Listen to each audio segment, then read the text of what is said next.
point where I might have to rebuild, you know what I mean? I have no idea what you mean. Yeah. It will like it's so fucking slow and it's like taking forever to do anything.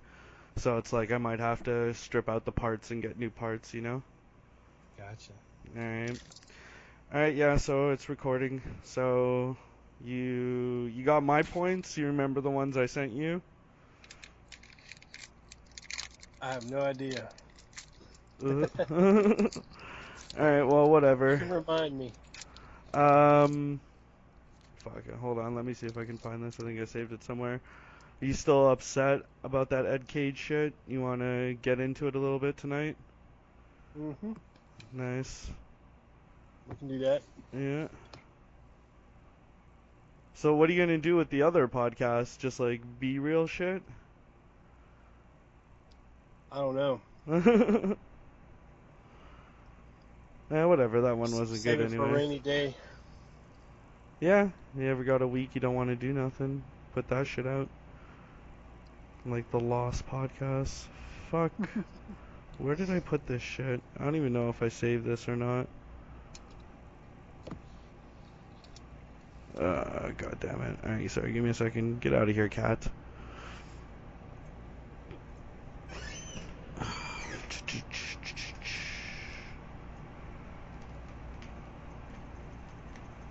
Sorry, I'm just sucking down something real quick.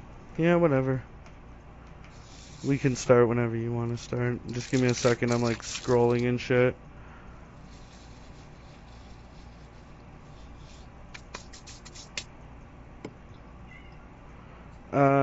What's the best fact in support of the conspiracy conclusion? The best one, not like the second or third best one.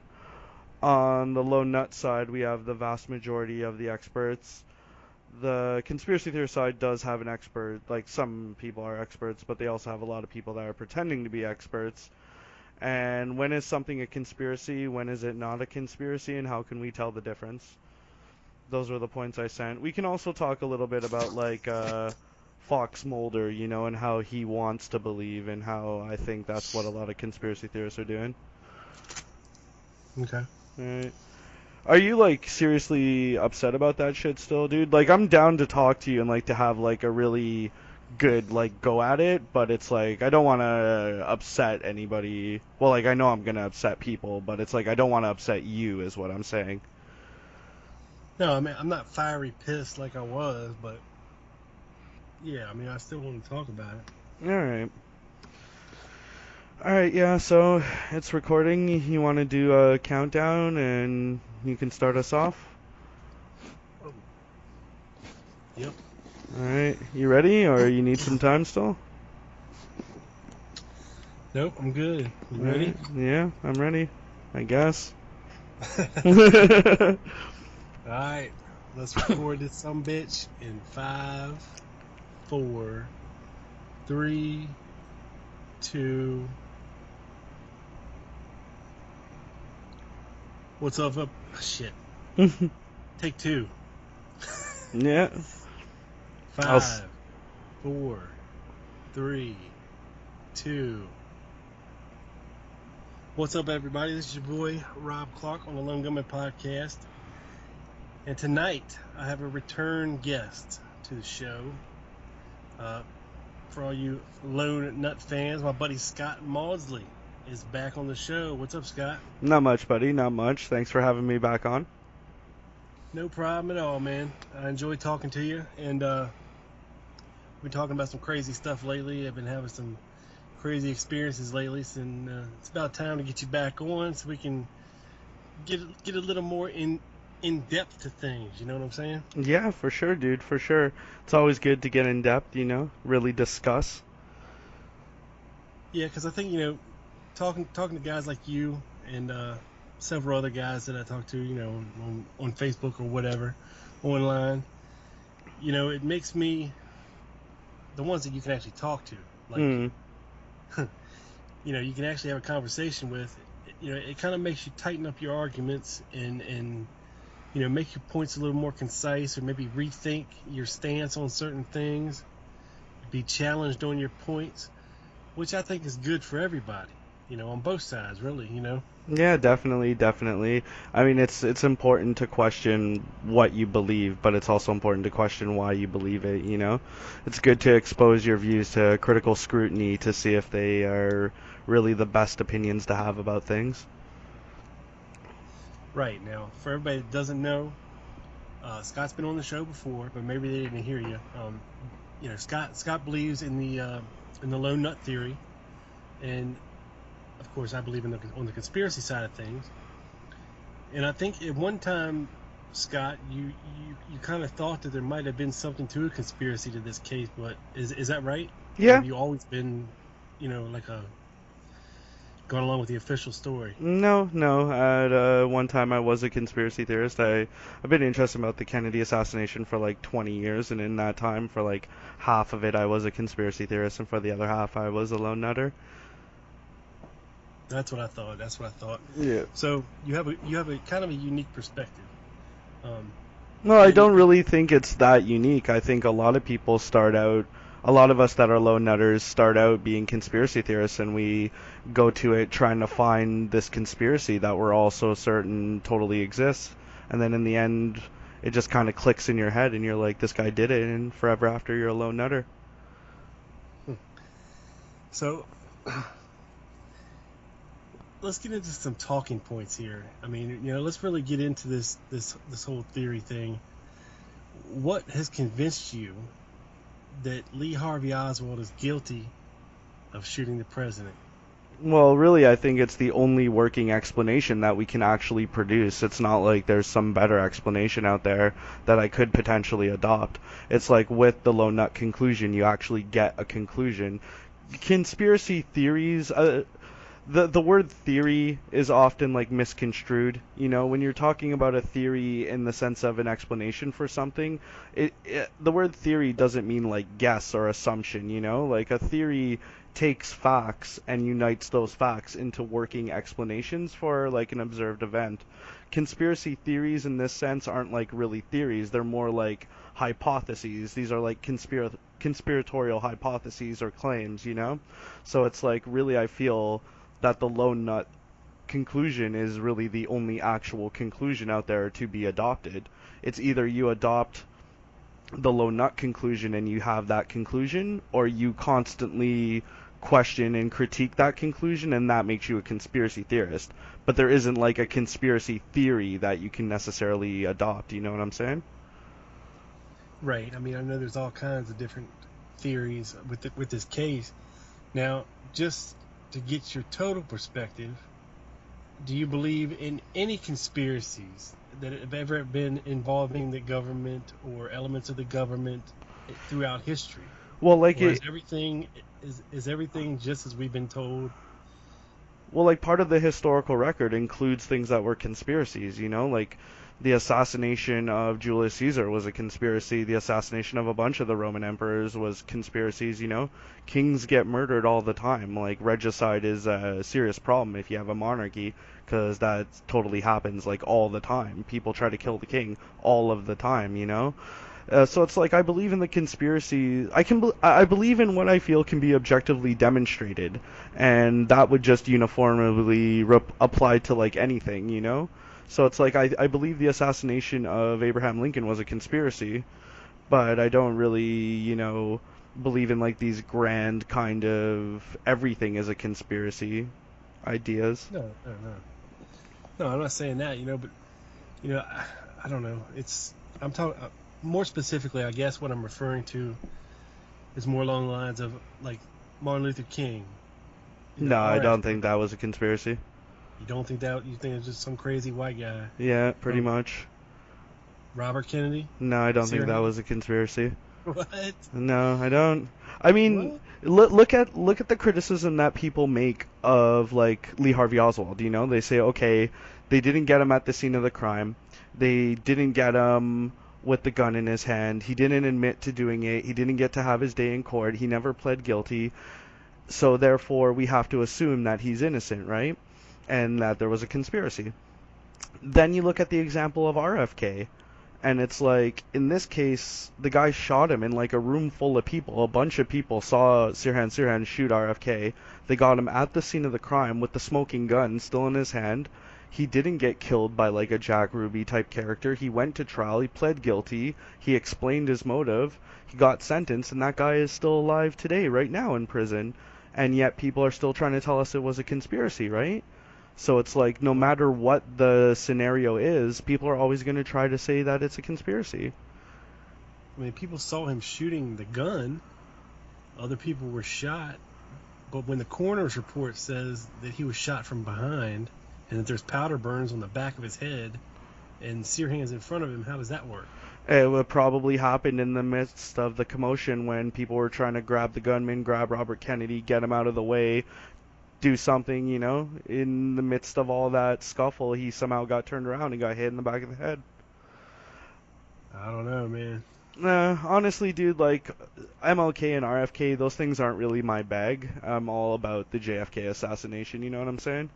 I hear you. I hear you. But when you got to compare them. I mean, Yeah. they were from the same time period. You know, Oh, the yeah. two brothers. They were all Definitely born. similar kind of events. Yeah. I mean, yeah. I mean, it's just crazy to think about. But all right, let's get back to, of course, JFK for a minute. And I did a podcast a while back called Nutter Island, Yeah. That was which the I think first podcast I ever heard. I was like, ooh, Nutter Island. yeah.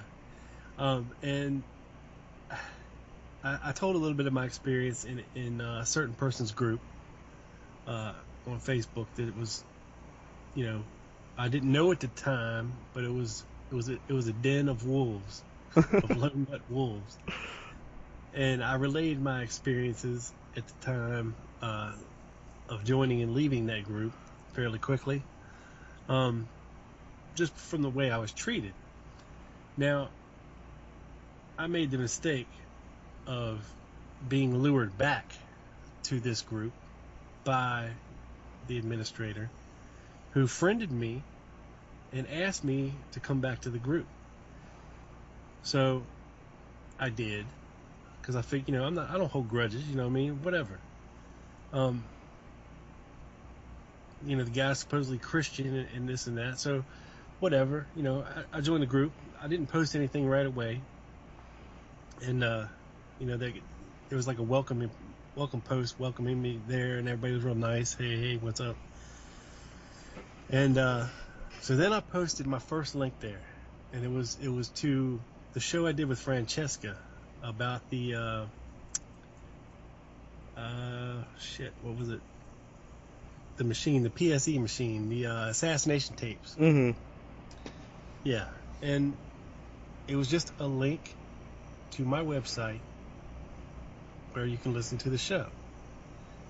It's not a link that I'm putting up there for the book, the assassination tape, saying that this is evidence of anything. Mm-hmm. There's a difference between the two. Mm-hmm. One is a link to my show where we talk about the book, and it'd be different if I was putting the book up there saying, "Hey, I read this book. I think it's true." Blah blah blah. Mm-hmm. Attack me. Attack me. But that, which they did. They attacked me for for that book, and tried to make me defend the book's thesis and this, that, and the other. And of course involved into everything all about me and what I believe, and laying best in me from every direction. And I'm not exaggerating, am I, Scott? I mean, there's like 10 dudes on me right there. Yeah, I mean, asking me questions from all different sides. Yeah. It's sometimes Facebook isn't a really good forum, because of how it's structured. Like a bunch of people post, and when you come back, you've got like a dozen posts. Especially when you have groups with like membership over like 1,000 people. You know what I'm saying? Honestly, man, people are just people, Just because people like baseball or football, it doesn't necessarily indicate anything else about them, Just because people are like conspiracy theorists or lone nutters, it doesn't really necessarily indicate anything else about those people, So it's like No, within but within any. Sorry, you go can ahead. be an asshole You can be an asshole no and matter still what like side you're on. football. Yeah, yeah, for sure, dude, for sure. I mean, it's if And you're the way them dudes was coming at me, it was one of uh I don't know, like they were looking down on me for what I believed, and trying to make fun of me for what I believed. yeah. I mean, you often see stuff like that And I don't online play and that stuff. shit, Yeah, you know? well, I mean, I think in one way or another we've all been guilty of doing stuff like that, like I'm sure you've said, a bit off-color things about people here and there. We all have, it's only human, Rob. I mean, honestly, dude, it's only offensive if you're offended. You know what I'm saying? Well, Like I'm you saying, can't control what other people are gonna say, but it's like you can kind of control how you react to it. You know what I mean? You can and laugh it I off controlled or not. myself for quite a while in that thread, Yeah, yeah, I bet. until I was brought up as, oh, should we keep this guy around for a fodder and a play toy, or should Yeah, we kick him out of the group? yeah, yeah, For Well, sorry, I'm nobody's play toy. You're not yeah, gonna for keep me sure. around, as fodder. I said I'll save you some time. I believe on my own. Yeah, You know. yeah. I mean, honestly, if you want to discuss, you can discuss. I mean, what do you want me to tell you, dude? I mean, I'm just a guy that's interested in the Kennedy No, I assassination. understand that, You and I'm know? not saying that you were in this group of lone nutters that attacked me, because Yeah. you weren't. I am. Uh, I am in that group though. Like I did see this event that Rob is referring to. yeah, and you know, what's the point of having a discussion group when you don't allow a discussion to take place? Exactly. What's the fun of just downing somebody else for what they believe? Now, and it's not like I'm one of the crazy conspiracy theorists. Like, No, definitely not. there was 15 shots, and Mm, 8 assassins and somebody in the pergola, and I'm seeing pictures, and of yeah. Oswald in the doorway. I'm not that guy. Yeah. Never have been. Okay. You know, and Yeah. I can understand, and I'm probably guilty of it too, of making fun of these guys just like that, and they're on my side. They're Yeah. not on your side. Yeah. I know. I make fun of my own kind because it's ridiculous. Yeah. It's obviously ridiculous. What they're saying is totally out of left field. Oh yeah. A lot of that is just like crazy nonsense. But like that's part of the problem. You know what I mean? There's so much crazy nonsense in the discourse, and after decades and decades, these claims are like so thoroughly entrenched that it's like it takes forever just to. This is part of the problem when lone nutters and conspiracy theorists try to have serious discussions. It's that so much of the discussion needs to be spent establishing the basic facts of the matter because the waters have been so muddied. You know what I mean? Yeah, I mean, well, just for example, one person said something about, we were talking about Marina Oswald, and why would Marina lie? Well, I said because they threatened to deport her. Oh, they never did that. And then here I post a piece of testimony from the Warren Commission, okay, from Robert Oswald, who blatantly said, who was in the room, he was in, what do they call it, seclusion with her, you know, in the days leading up to right after the assassination, where he blatantly says right there they threatened to deport her.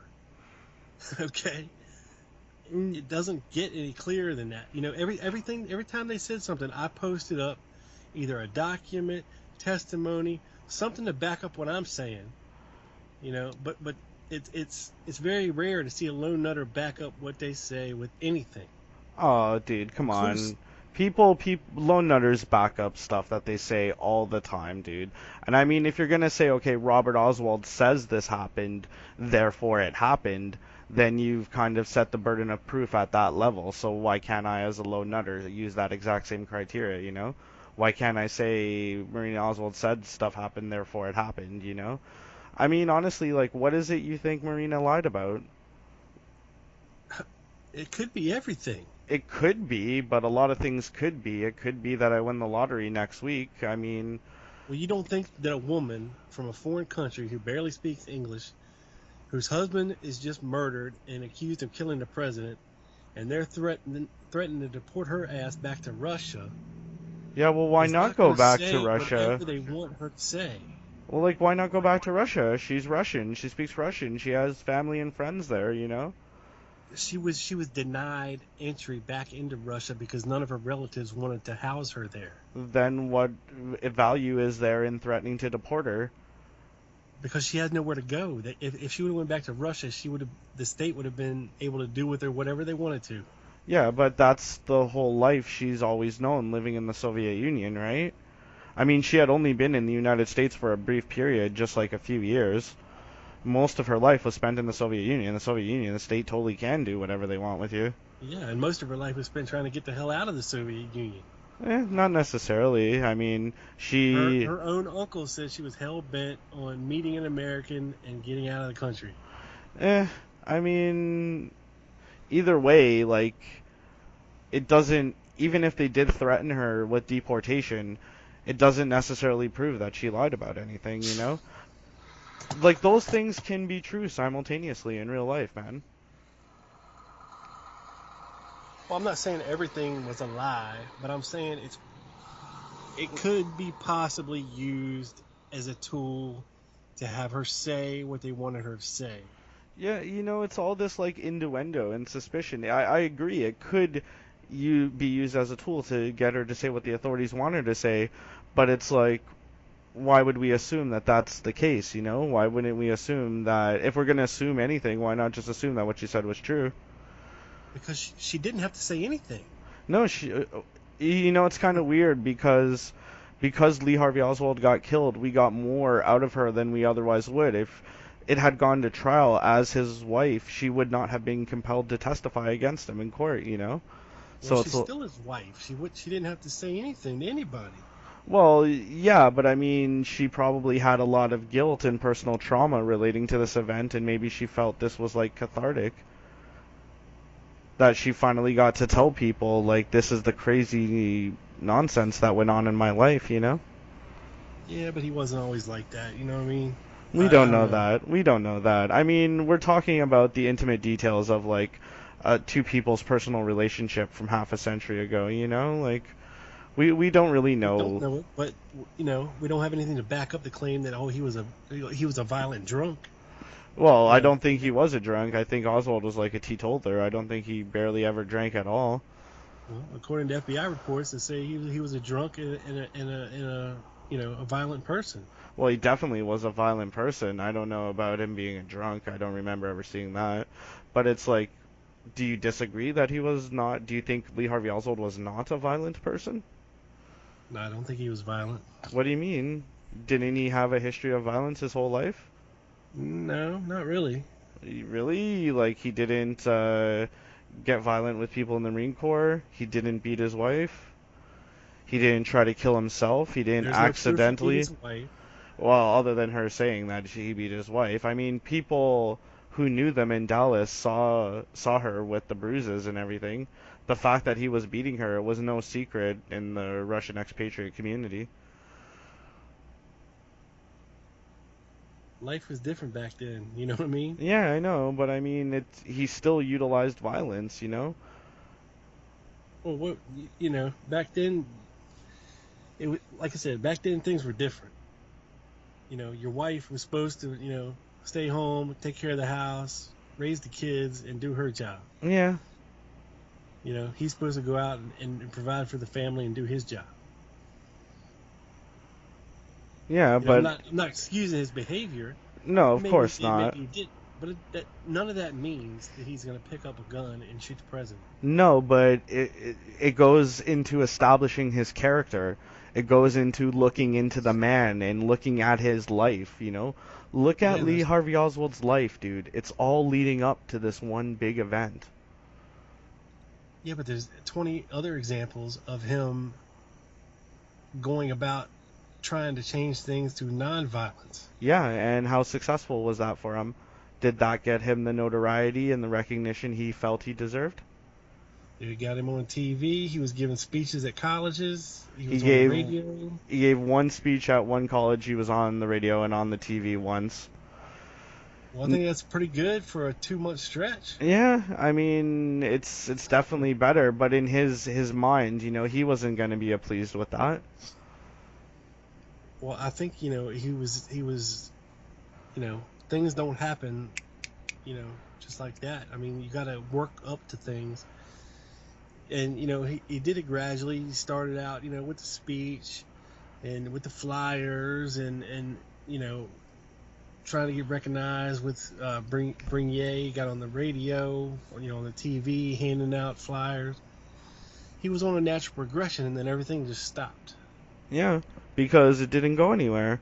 He went on the radio, he got into that thing with Carlos Brangier, he went on TV once, he had some correspondence with the American Communist Party and the Fair Play for Cuba Committee, but it didn't go anywhere. It was all false starts. He wanted to do something big and go where the action was, and in his mind initially that was Russia, and his dream was to go to Russia, and he went to Russia and he lived there, and he's like, this is bullshit, this is a tainted revolution, and he comes back to the United States all dis how can I put it, all disaffected and disillusioned with the whole thing, and he's not happy living in the United States, and now he gets turned on to Cuba, and he's like, Cuba's the real deal. This is a young revolutionary society, and I need to go there because I'm this important person, and I can somehow help them and help structure that society. He saw himself as being an important person that had something important to do. Well, why would somebody think that? Because they're Without being nuts, dude. maneuvered into that position. But like, why? Why would we even think he was maneuvered? People are just weird, man.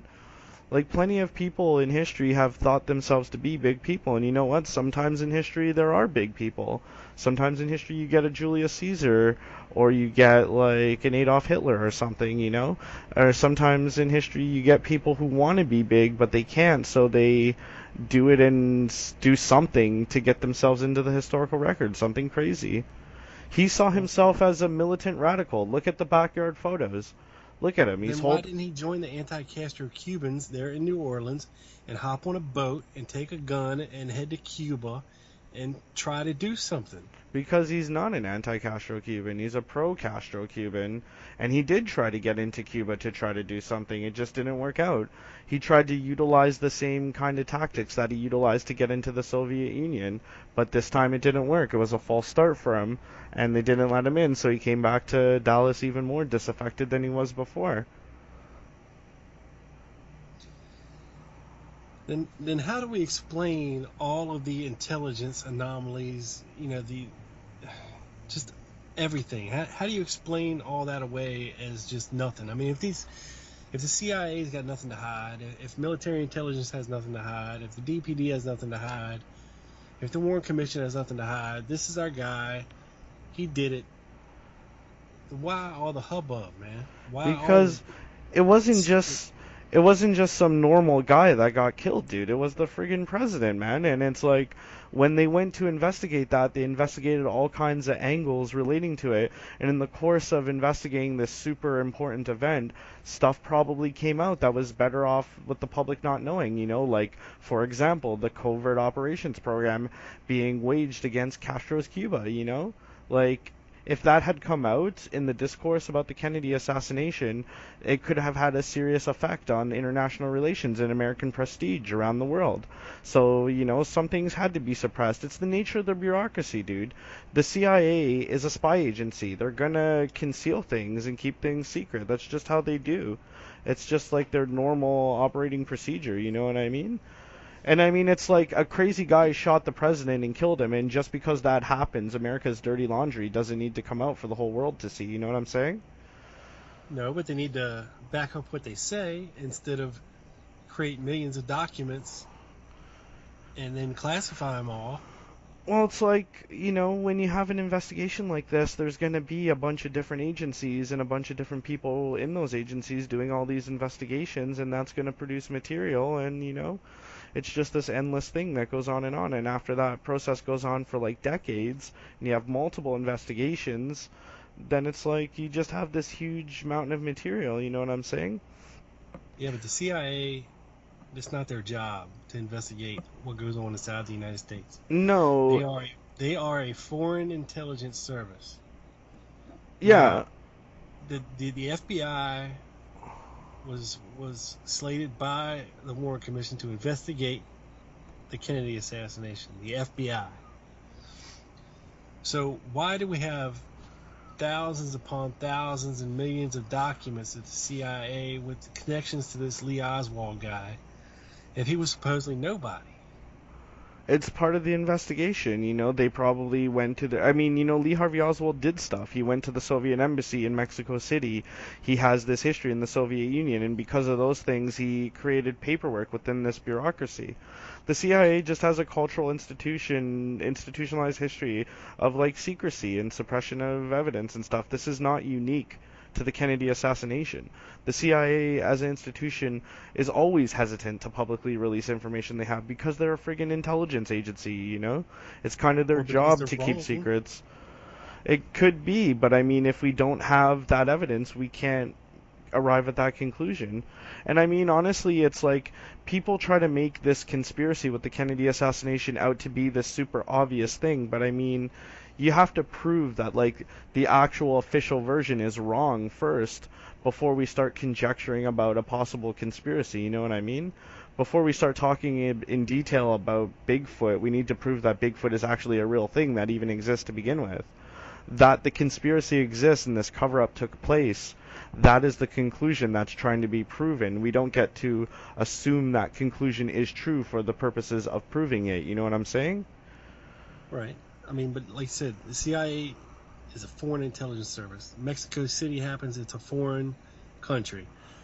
They dropped the ball. They have no pictures of Oswald going in or out of either embassy or even in Mexico, period. The audio tapes they had of him supposedly weren't him. So, how can you say that Oswald was in Mexico and he did this and he did that when our own intelligence service has zero proof, when in fact they created evidence to make it look like Oswald was in Mexico? But the pictures we have of Oswald in Mexico aren't of Oswald. And, the voice tapes of the phone calls that were tapped aren't Oswald, according to the FBI. Do you not believe that Lee Harvey Oswald went to Mexico City? It's not up for me to believe it. They need to prove that he did. Well, like, well, I mean, yeah, but I still like. Do you not believe that though? I mean, I'm I don't know talking what to to you there. believe. Well, like, Well, what do you believe it or you don't believe it? Like, I mean, there's no proof of it, so so you don't the think that proof is Oswald me. went to Mexico City? I don't know whether Oswald went or somebody that said they were Oswald went or somebody that looked like Oswald went or Oswald went and an impersonator went. But it's like, I why don't why know. would you assume any of those things are happening? Like Because they're people. trying to frame him. Why are you assuming that that's happening? Well, because all right, here's what I believe. I believe the original plan was to have Oswald attached to either communist Russians or pro-Castro Cubans or Cuba, which means Russia. And in order to do that, okay, you have to have him going and talking to them. He can't do that in D.C. That's a little too obvious. Mexico City's closer to him, so you have somebody that looks like Oswald or is using Oswald identification to go to Mexico to make himself memorable, in these consulates and embassies. But conveniently, our intelligence service drops the ball and takes pictures of the wrong guy and taps the phones of somebody that can't even speak Russian. Well, why do that? I don't know.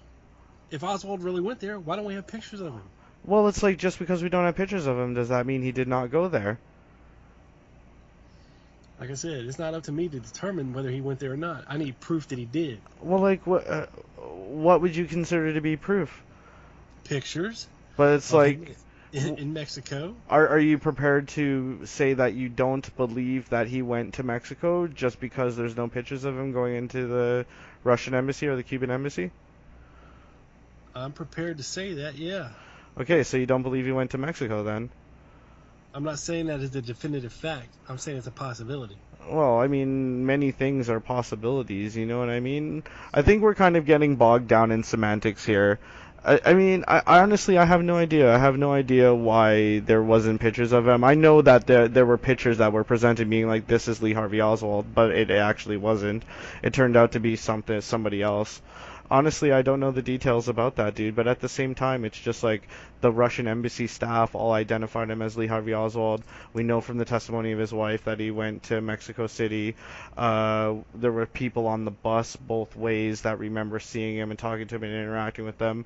People at the Cuban embassy, you And there's know. problems with all of everything you just said. I can tear apart everything you just said, or give a shadow of a doubt to everything you just said. Well, I mean, there's always going to be doubts, but it's like, are those doubts reasonable or are they unreasonable? You know what I'm saying? Yeah.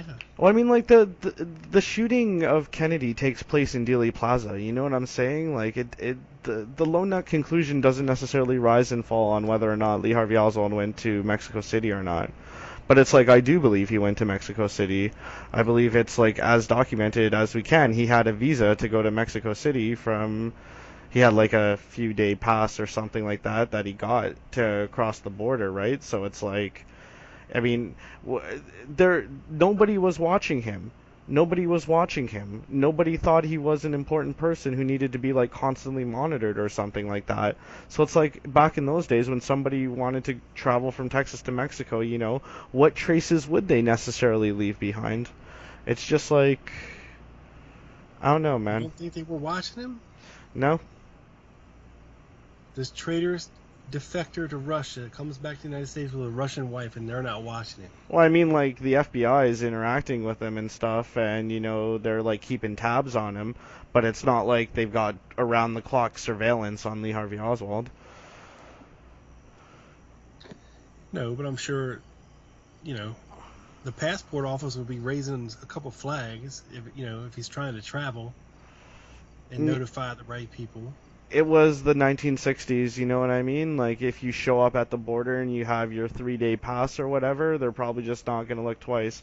It's not like today where you everybody scans their passport or whatever, you know, and it's all entered into this automated system and they can flag people and whatnot. It was a lot more simpler times back then. And what about the guy Albert Osborne traveling with him? Oh, that guy, the like British guy. Supposedly British guy. Yeah. I don't know. I remember reading about him recently, but like I don't remember exactly what I heard about that guy. But I mean, I remember thinking that his claims were kind of doubtful or something like that. But I honestly can't remember at the moment.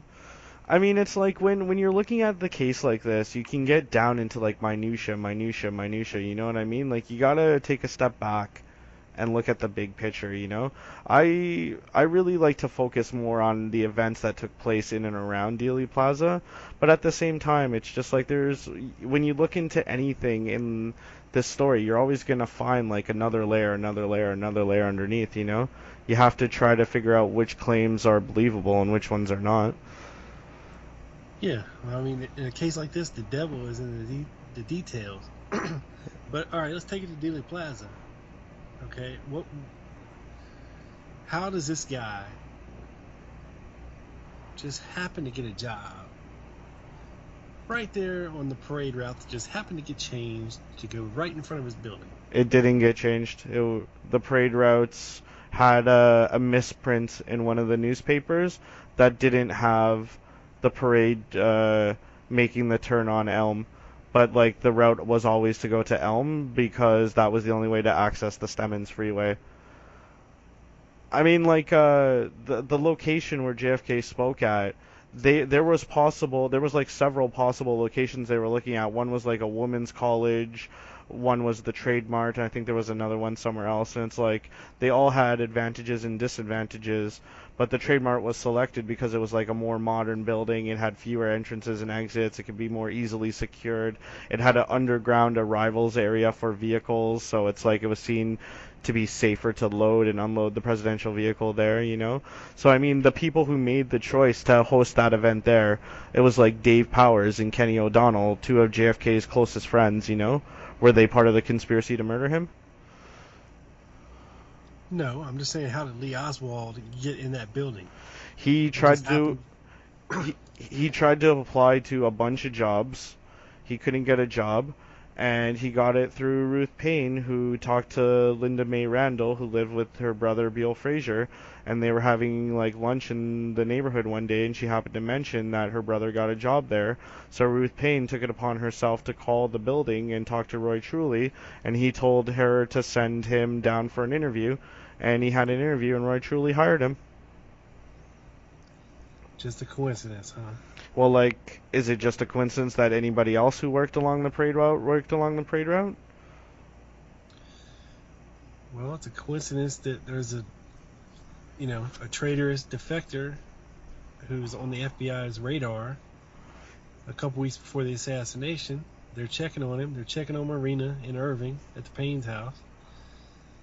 Oswald's pissed because Hosty keeps going there and talking to his wife when he's not there. You know, well, like, I don't really feel any of that has any relevance, though, right? Like, it was the early 1960s, dude. Like, there wasn't a lot of automation back in those days. Paperwork was actually like paperwork, you know? The file had to get moved around, and bureaucracy stuff happens, you know? They dropped the ball. That's the truth. They dropped the ball. In hindsight, it's easy to look back and say, "Oh, there was this traitorous defector who was working there right along the parade route." But I mean, you know, how many people who had been convicted for violent gun crimes were along that parade route? How many people who had like assault with a weapon convictions were along that parade route? You know what I mean? It was the 1960s. The president came to town. They published the parade route days in advance. Anybody could have been along that parade route. You know what I'm saying? True, true.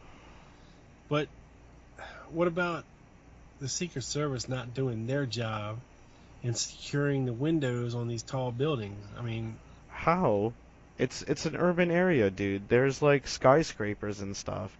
How could you there's like thousands and thousands and thousands of windows behind any one of which a shooter could easily be lurking. Like how would you ever secure that in real life?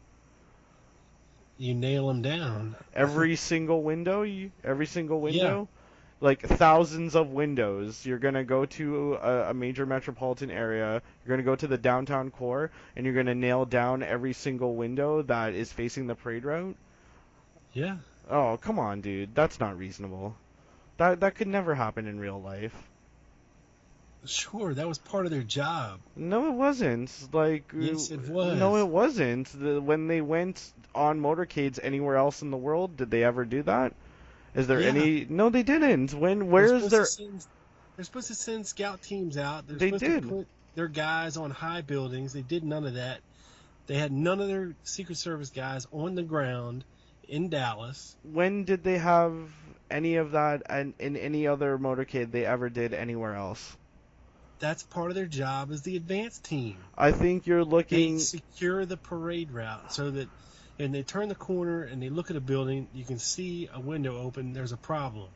Oh, come on, dude. Like, go look at the footage of any motorcade from President Kennedy's presidency. Go look at the footage of motorcades in Ireland, in Germany, in any other American city. What do you see?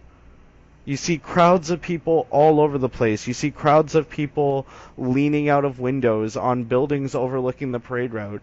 It's not that security was, I mean, it was that security was lax, but it was because of the era that they lived in, you know? The era that they lived in, people didn't really think the way that we think today because it was a pre-Kennedy assassination society. I don't know. I always thought that it was part of their job as an advance team to use like the 112th Military Intelligence Division acting on behalf of the Treasury Department to have people on the ground to secure things, weld down manhole covers, make sure windows were shut, talk to No. the building supervisors of these places and say, look, from the second floor up, your windows need to be shut down. I don't honestly think there was ever any example of them ever doing that in any other case. But honestly, dude, I think you're just looking at this from the perspective of a modern person. You know what I mean? In modern society, we don't have presidential motorcades like they did in Jack Kennedy's time, and the reason for that is exactly because of what happened to Jack Kennedy. You know what I mean? Something like that was going to happen. Something like that was going to happen. And if it wasn't Jack Kennedy, it was going to be someone else, somewhere else, some other time, you know? Security would have gone on being super lax like that until an event like that took place and it made people wake up and realize, oh, we can't do things like that anymore. It's like the Yeah, but you Titanic, you see know? examples of it after the Kennedy assassination with Lyndon Johnson and Robert F. Kennedy riding these motorcades Yeah. and open convertibles. So nothing much changed because of Jack Kennedy. Well, I mean, things did change because of Jack Kennedy, but it's because it's the nature of the bureaucracy, you know? Change is like at a glacial pace. So I mean, change did come, but and I think the Secret Service is very much today influenced by what happened in Dallas. But it's like, you know, change was still slow to come, but it did come nonetheless, you know. Really, they should have learned that lesson immediately and had not, you know, had presidents make public appearances like that. But in the immediate period after that, especially when you have a character like Lyndon Johnson, you know, he wanted to show people he wasn't afraid to get close to the public, and so he did. And it was very dangerous, you know.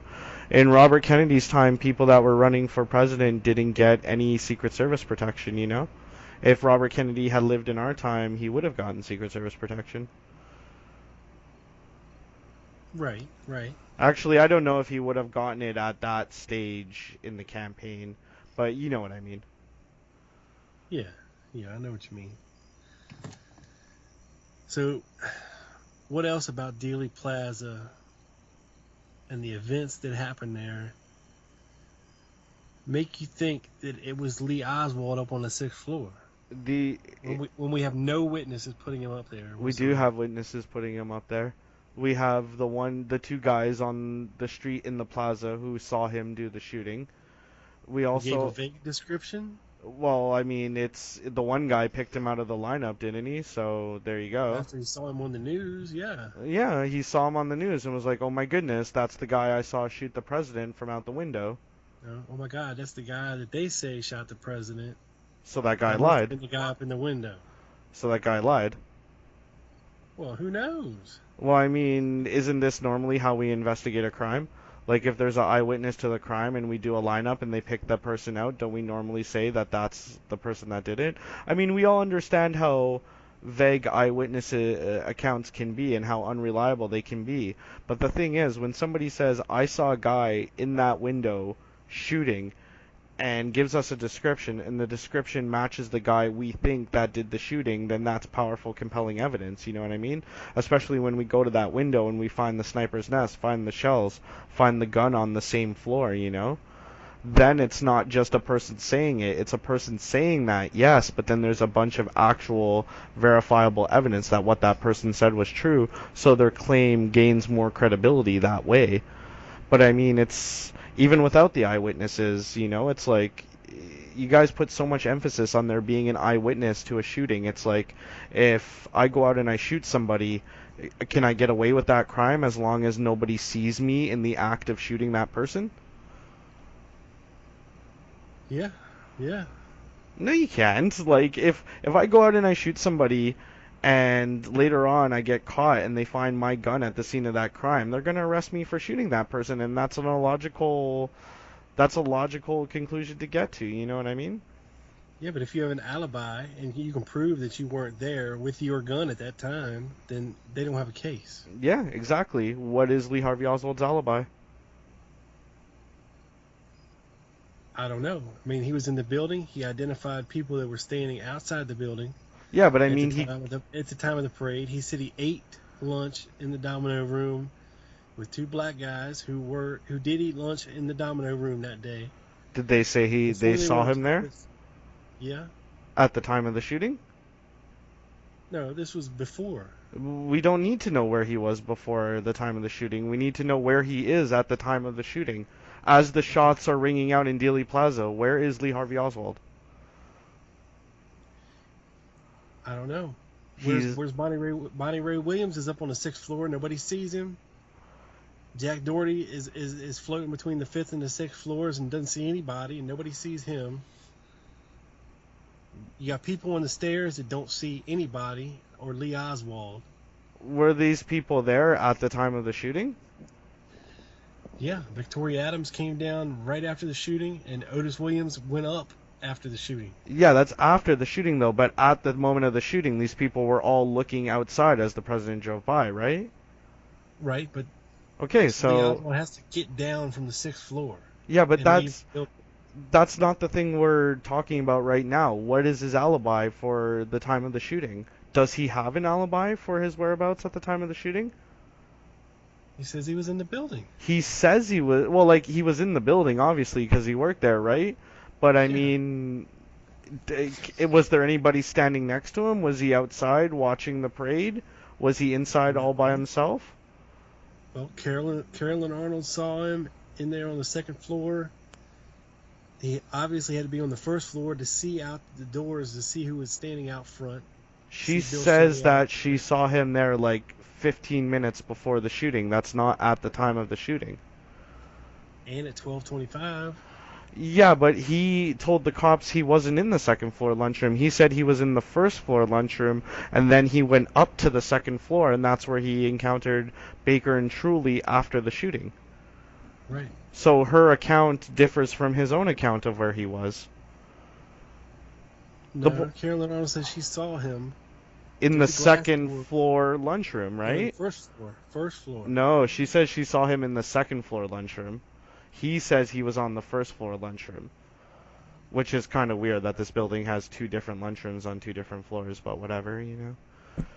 Well, one was basically for the black employees, and one was for the Mm, office workers. yeah, I can imagine that back in those days. But I mean, the whole point I'm trying to make is like this guy does not have an alibi for his whereabouts at the time of the shooting. Even if what he's saying is true, he still wouldn't have an alibi because nobody was there at the moment that the shots were being fired, you know? Well, just because he doesn't have an alibi doesn't mean he was on the sixth floor shooting. No, but it means he doesn't have an alibi. Now, have you had a chance to listen to the show I did with Barry Crush most Uh, recently? which one was that? Was that the one you just did? Yeah. 74? No, actually, I have not had a chance to listen to that yet. You might want to take a gander at that. And he also did a YouTube video I posted up on tlgpodcast.com along with it. Mhm. It's like a 16-minute video where he actually examined high resolution photographs of the shells that are in the archives. And, you know, it's a very convoluted narrative when it comes to these shells. You know, first when they were found, it was supposedly two spent shells and one complete bullet. And then over the course of time, that morphs into three shells. And Fritz receiving two shells, three shells being sent to the FBI, and it's a whole big convoluted thing. And all these guys that handle these shells and the bullets are supposed to initial them. It's called chain of custody. Okay, you know, when they went to the DPD and their investigators, and then they went to the FBI and their lab. Well, these shells that are in the archives, out of the three that they say they have, one of them has Lieutenant Day's initials on it. That's it. And you can see where one of them is changed from like Q7 to Q545 or something like that. But what I'm trying to say is, and if you watch the video, you can actually see with your own eyes. I mean, there's no marks on these shells. So even when it comes down to the barest minimum of evidence against this guy, if they were to take him to court and try him in a court of law, their evidence, their case is total shit. They have nothing. No, you understand that they actually did do that, right? I mean, they actually did do that trial as as insofar as they could ever have given Lee Harvey Oswald a trial, they did give him a trial and he was convicted. So it's Gary like Spence wasn't even a trial lawyer. He he had defended criminal clients in the past. So it's I he mean it, he was well yeah, but thought he of didn't in have all his the time. evidence. Well, I mean, they had as much evidence as they would have had at that period, you know what I mean? We have more evidence today, decades later, but I mean, in 1963, they would have even had less evidence, you know?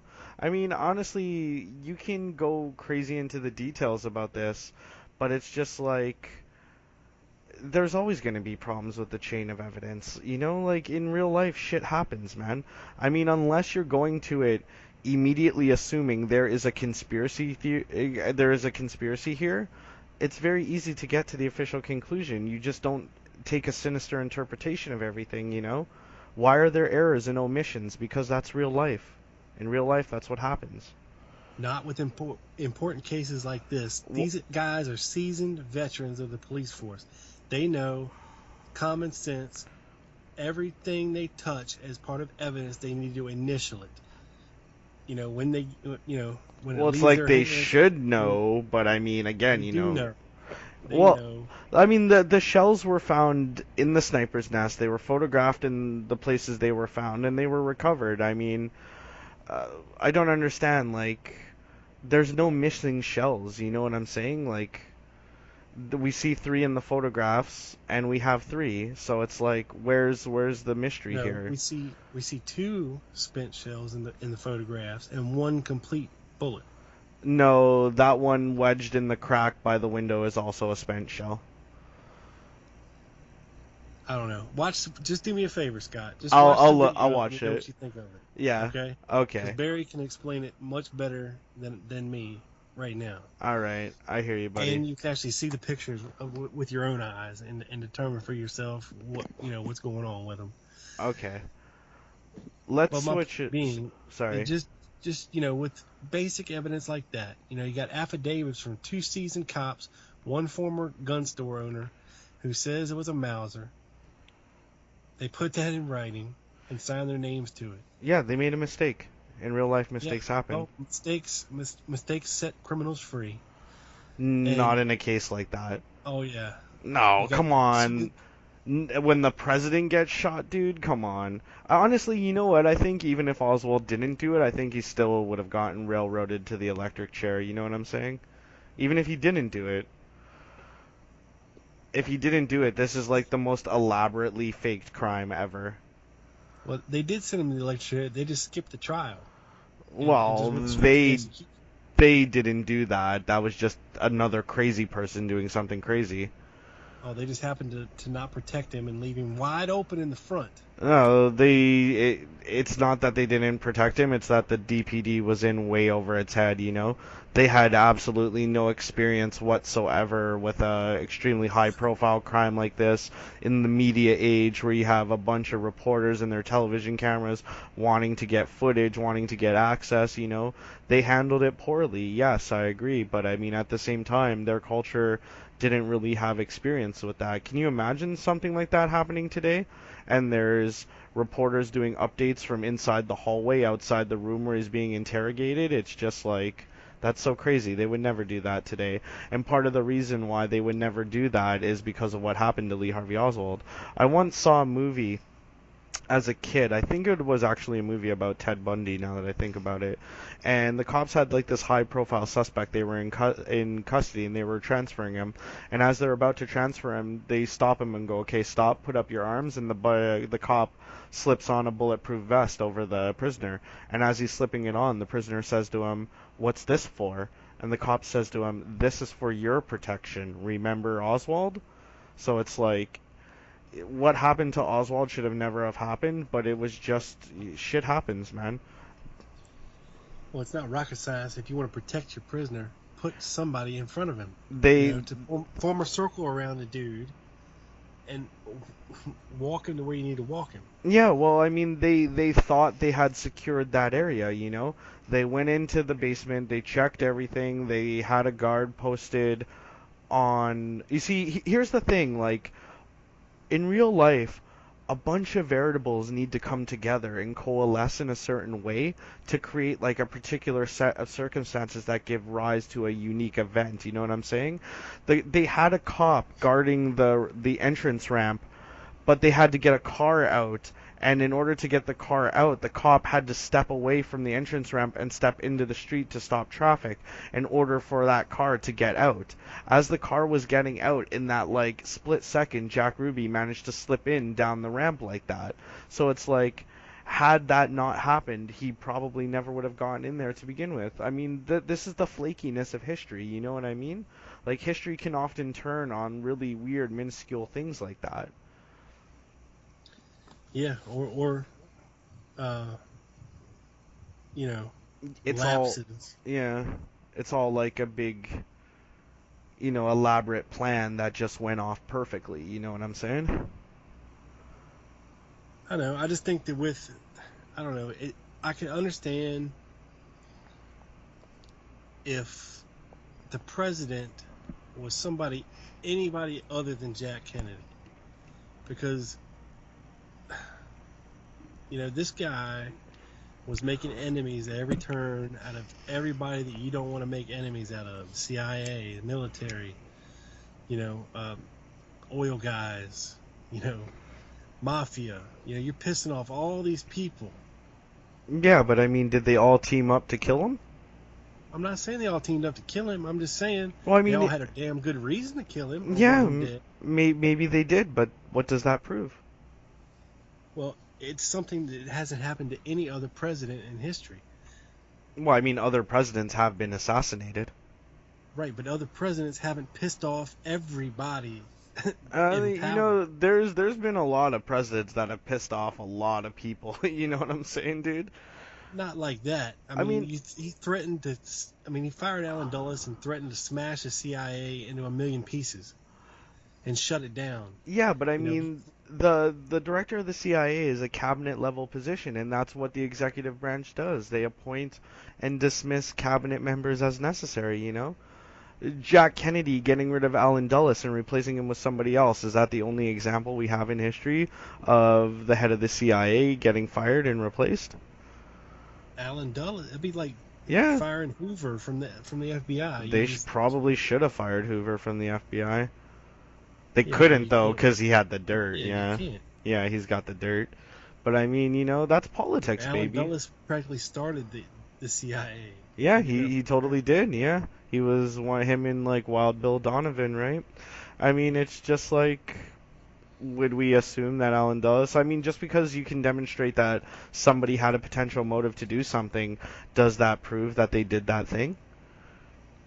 well, no, I'm just saying if it was any other president in history, I might be more susceptible to believe that some crazy person just might want to shoot him.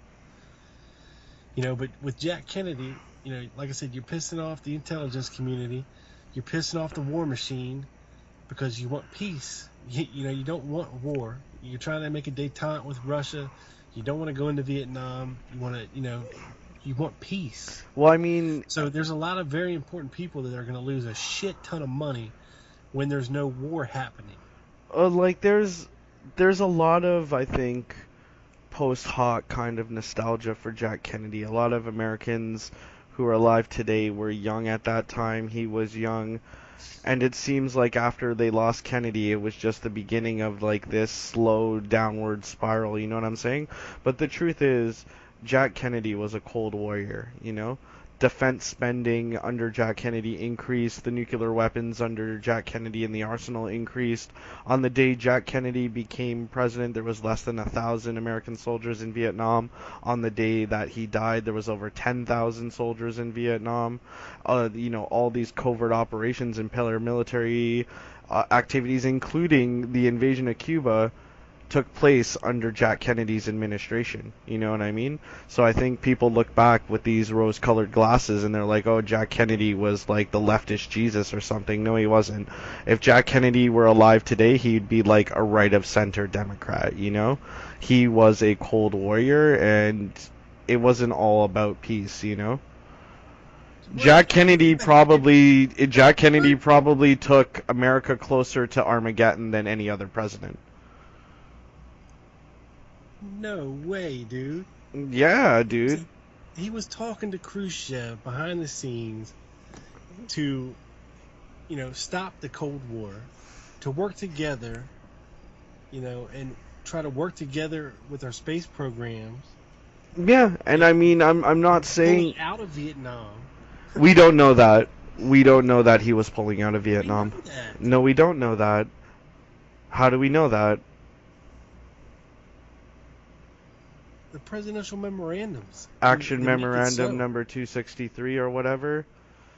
Yeah. It just says that out of the like 13,000 soldiers America had in Vietnam at that time, like they'll send 1,000 home if the South Vietnamese want them to go. There's always memorandums and stuff floating around. It wasn't like solidified policy. The truth was, the war in Vietnam, did it escalate under Jack Kennedy or did it de-escalate it? It escalated when Jack Kennedy was on the day he was president. On the day he became president, there was less than 1,000 soldiers there. 3 years later, there's 10,000 soldiers there. That's I him thought there was escalating more that than a conflict. thousand soldiers there. On the day he became president, there was less than 1,000 American combat soldiers in Vietnam. He escalated that conflict, dude. And I mean, maybe he Yeah, but would have you're de-escalated leaving it out the number later. of advisors that was over there too. Yeah. But I mean, like that's what I'm saying. Like there was more American troops in Vietnam. There was more American troops in Vietnam on the day Kennedy died than on the day he became president, right? Yeah, but he was bringing them home. He Yeah, didn't want but more in first he sent Vietnam. them there. So you can't And have it both ways. if he wanted to crush Cuba at the Bay of Pigs, he very well could have just blew them off the face of the earth. Not But he chose not to. Not really, because that would have been an overt involvement of the American military, and that wasn't supposed to be the plan, you know what I mean? The plan wasn't for America to launch an invasion of Cuba. The plan was to make it look like these Cuban exiles had done this kind of thing on their own, and it just all went wrong. Because the truth is, it wasn't really that good of a plan to begin with, and it didn't go off very well. No, but if he would have sent support, we'd be talking about a totally different thing here. Yeah, yeah, I mean, we can always look at the alternative versions of history. But again, I mean, it's all just this morass that takes us away from the discussion of the events in Dealey Plaza. I mean, it's been half a century, dude, and we all know the official explanation, okay? We all know what the official story in the history books is. After 50 years of looking, what has actually been proven? What has been proven? Not what has been claimed, what has been theorized or conjectured about, what has been suspected, what has actually been proven. Have we ever actually proven that there was any other guns, any other types of bullets, any other shooters in any other locations? Has any of this stuff actually been proven?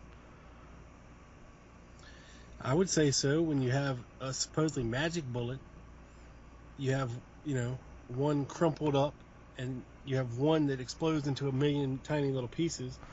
How is that all the same kind of ammo? Because the one bullet probably ricocheted off something and was never found. The other bullet is the magic bullet because that's the only explanation that works, and the third one hit the skull directly, fragmenting into separate pieces. But the one that went through two people and through two other bones didn't do anything. Well, it did do something. It suffered damage to its side, and it's deformed from its normally like cylindrical shape. It's not that deformed. No, it's not. It's not really all that deformed, but it is deformed, and it is protruding soft lead from its core. I mean, did this projectile not function as we would expect it to? Are jacketed rounds not designed to pass through multiple targets? Well, is a jacketed round designed to explode into a million pieces when it hits a skull? It's not designed to do that, but that is the effect if it hits like skull bone directly. I mean, a jacketed round is designed to pass through a target completely, but it depends on where that target gets hit. If it passes through you completely, but it doesn't hit anything vital, you might survive that injury. But if it passes through you and hits you in the heart, you're probably going to get killed. You know what I mean? If it passes through you and it hits you in the skull, nose on, it's very likely to fragment. It's not necessarily like designed to do that though. What is the explanation for the condition of CE-399? Why does the bullet look that way? I couldn't tell you. It shouldn't look that way. So, what's the explanation for it then? Probably a test-fired bullet. I don't know. But it's like, why, There's why, no way. No way how, in how did hell. it get there? Did they plant this bullet there? I don't know. No way in hell has a bullet ever supposedly went through two people, through rib bones, wrist bones, and did everything that that bullet was supposed to have done, and never in history have lone owners been able to produce or reproduce a bullet like that. Yes, Ever. they have. Dr. John Latimer produced samples that looked very similar to CE-399. And what did he use? Wood? I'm not entirely sure, but I mean, it is possible to produce bullets that look similar to that, you know? I mean, Well, like, sure. Similar to, yeah, but not actually using cadavers well, to that's, reproduce, the yeah, but exact. that's not normally how they do things. Like, they don't normally go looking trying to reproduce the exact same bullet with like the exact same damage. That's an unreasonable burden to have, you know what I mean? It's not when you're trying to tell me that this bullet is magic and it can do all this other shit. The only person trying to Okay? tell If you you want me that to these buy bullets are that, magic then are you have to conspiracy produce it. theorists, dude. I mean, the only people trying to tell you that this bullet is magic are conspiracy theorists. Magic bullet is not a label that people who support the lone nut conclusion gave to that. Conspiracy theorists have labeled it the magic bullet deliberately to make it sound ridiculous. You know what I mean? Because it is ridiculous on its face, No, Scott. it's I mean, not. come on.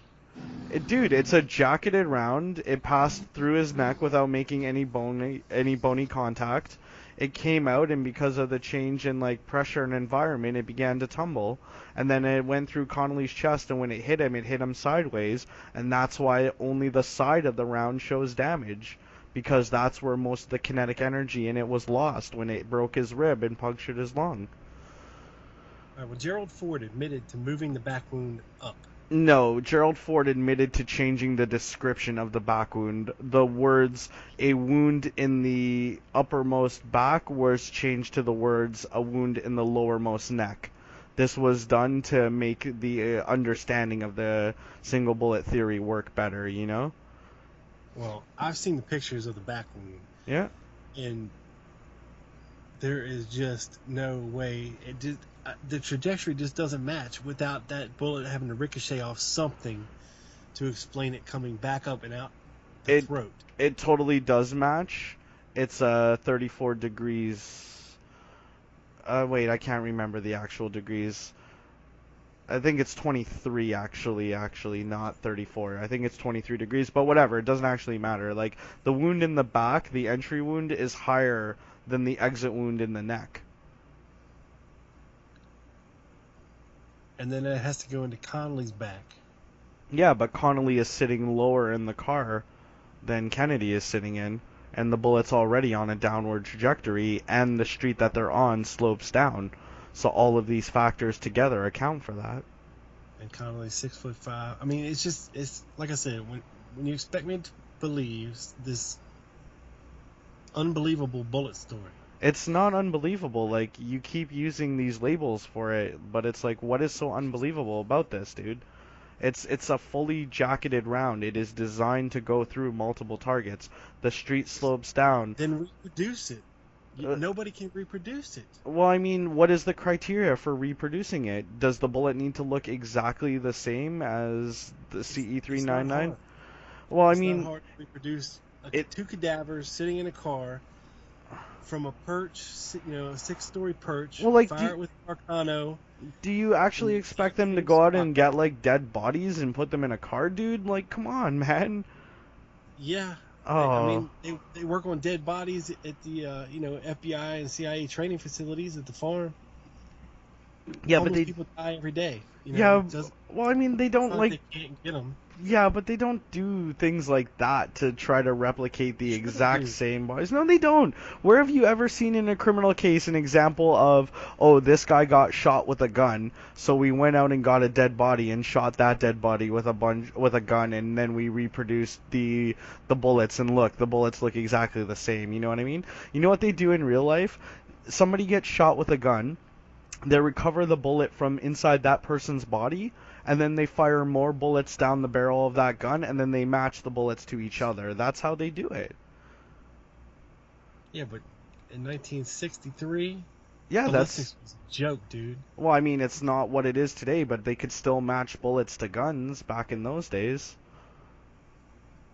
Okay, well, and why did the HSCA determine that 399 didn't match any of the test fired bullets? I'm not aware of Okay. that.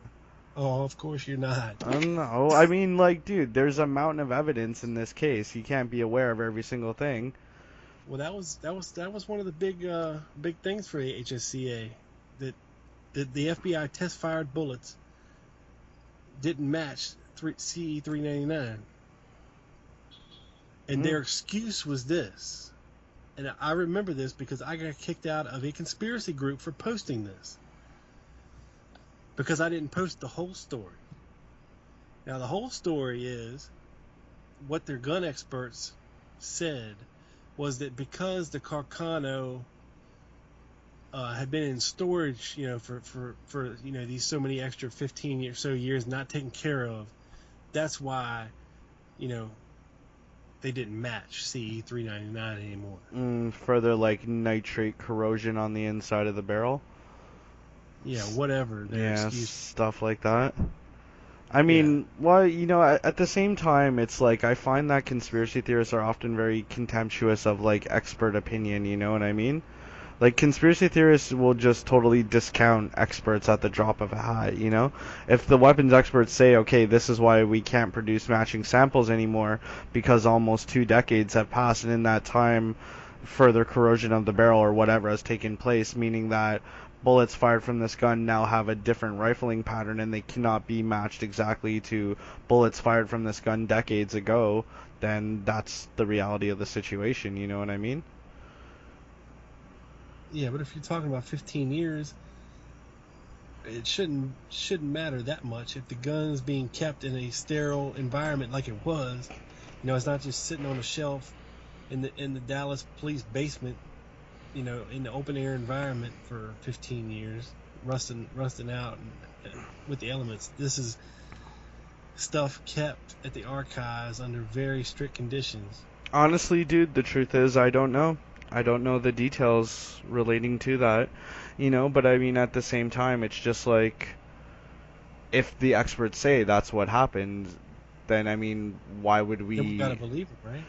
Well, aren't they the experts? Like if an Oh, oncologist well, tells you you have cancer, do you question whether or not they're right about that, I yeah. mean, Normally get a second opinion. Yeah. yeah, well, what if they both tell you they have cancer? Then third opinion just to make Okay, sure. exactly. I mean, you keep going looking for people to give you opinions until you get the opinion you want to believe, right? The Well, truth no. is I you mean, if don't I want get to three accept that you have yeses, cancer, so you get the one oncologist, they tell you you have cancer. You don't want to accept that, so you go get a second opinion. The second opinion is that you have cancer. You don't want to accept that, so you go looking for a third opinion? well, it's It's not that you don't want to accept it. It's just that you want to make sure before you go through an extreme treatment that you're doing the right thing. honestly, dude, I honestly think that a big part of it is that people don't want to accept it. People have this anti-government, anti-authoritarian ideology, Because and doctors have been wrong before when saying, "Okay, hey Scott, you got cancer. We see it right here." yeah, but I And then mean, the when you next have. doctor says, "No, that dumbass is looking at these spots right here. Somebody spilled their coffee on your X-ray. You really don't have cancer." Yeah, I Okay. mean, if it's that simple, then it can easily be disproven. But when you're getting into like, third, fourth, and fifth opinion, and it's all you have cancer, then at some point you're gonna have to accept the reality that you have cancer. You know what I'm Yeah, saying? then you have cancer. Yeah, but I mean, it's like, uh, I think it's like Fox Mulder in the X-Files, right? He has his office, and in his office he has that poster of the UFO, and on the poster the caption reads, "I want to believe." And that's the problem with Fox Mulder. He's not an impartial and objective observer. He wants to believe. He has a personal ideology that includes the existence of aliens, and he's going to get to that ideology no matter what. You know what I mean? Conspiracy theorists are conspiracy theorists for a reason. It's because they're predisposed to believing in conspiracy theories. So it's like they're going to get to that conclusion no matter what. You know what I'm saying? Well, because we've seen too much crazy shit along the way that, believing in something is not that far-fetched for us, because we've seen this, we've seen that before, we've seen this before, we've seen that before. And you know what, Scott? In 2016? 2017? Well, no, we're going to see Jebediah Bush be elected president. You know why I know that? Because it has to go Bush, Clinton, Bush, Clinton? No, Uh, no. Actually, it wouldn't. It'd go Clinton, Bush, Obama, Bush. Yeah, but the Dems had their 8 years. Now it's the Republicans' turn. They're not ready for a woman president yet. We just had a black one. I mean, come on now, don't get too crazy on it. It's gonna be Jeb Bush. Maybe. Donald Trump's a joke. Trust me, I'm gonna come back here next year or in 2 years on this show and say I called it. Maybe. You know why? Because I've seen it before. I know how the system works. It's broken. It's fixed. The fix is in. Yeah, but you see the way you're talking though. Like we've moved away from talking about the Kennedy assassination. You kind of have. It's like Fox Mulder. You know, you want to believe. You kind of have this view about how everything's controlled. And I mean, don't get me wrong. Like I'm not naive. Obviously, people are rich and powerful, and there are elements of control in our society. There is like the privileged political class who really do control events, but not to this degree, dude. I mean, honestly, it's like people show up at the case of the Kennedy assassination acting like the conspiracy conclusion is such an obvious, simple one that we should all be arriving at. You know what I mean? But I really don't think that's the case. You Okay, have so to look at JFK. events and you have to interpret events on their own basis. You know what I'm saying? Yeah, I mean, JFK gets killed. All right, a couple years later, his brother wants to run for president. He gets killed. Okay, a couple years later, his other brother wants to run for president. They disgrace him, so he can't run for president. He's the Well, eternal congressman. they Okay, disgraced him or he disgraced himself. well, it is what it is. You Yeah. you say you say it's the story we've all heard. Maybe it's something different. Um, but then and here we have Richard Nixon, Gerald Ford, okay, Ronald Reagan, Bush Senior. We got Clinton, and then George Bush Jr. steals the election in 2000, and you can't argue that he didn't steal the election from Gore. Well, like Oh, Gore should have won, but I mean yeah. that's a product of like the crazy American system. You know what I mean? Oh, yeah, because the fix is in, dude. It The it fix is went in. it went to the Supreme Court, and the Supreme Court voted along party lines. The Supreme Court justices that had been appointed by Republican presidents voted in favor of the Republican Party, and the ones that had been appointed by Democratic presidents voted in favor of the Democratic Party. And it just so happened that the makeup of the Supreme Court at the time was majority conservative, so the conservative candidate won. Had there been one more person that the Democrats appointed and not the Republicans, then Al Gore would have been president and history would have been different. Coulda, shoulda, woulda, man. We can all look at our lives and say things should have been one way, they ought to have been a certain way, but in real life, things are what they are, you know? Yeah, and W is a dumbass. He was a moron. He was an idiot. He was the leader of our country for 4 years. He had a chance. He proved himself to be nothing but an incompetent, bumbling fool. Yeah, George W. But Bush's supposedly we've presidency. reelected him. Yeah. Supposedly. Are you Yeah, getting down on the Richard Sharnon, like, vote no, no, no, rigging no. now? I'm just saying, the fix is in, dude. Well, Obama, I mean, you if the know, fix was in, how did it go promises from to being change all this shit. He does nothing but reverse and go in the opposite direction of everything he said he was going to change, and have hope and all this crap. But supposedly he gets reelected, you know. take away more of our rights. Come on, just bring it on. Well, I Bring it back mean, in. honestly, dude, like, I'm not really here to defend Barack Obama or anything else like that, you know? I'm just trying to discuss the No, Kennedy I'm talking assassination, you about know the what I mean? system itself. Yeah, The but this system itself this is is the broken. point, right? Like when we start to talk about Kennedy assassination, very quickly we get into discussions about the system and history and all this stuff, and it's like that's not really what we should be focusing on. The question is, was this a conspiracy or not? You know what I mean?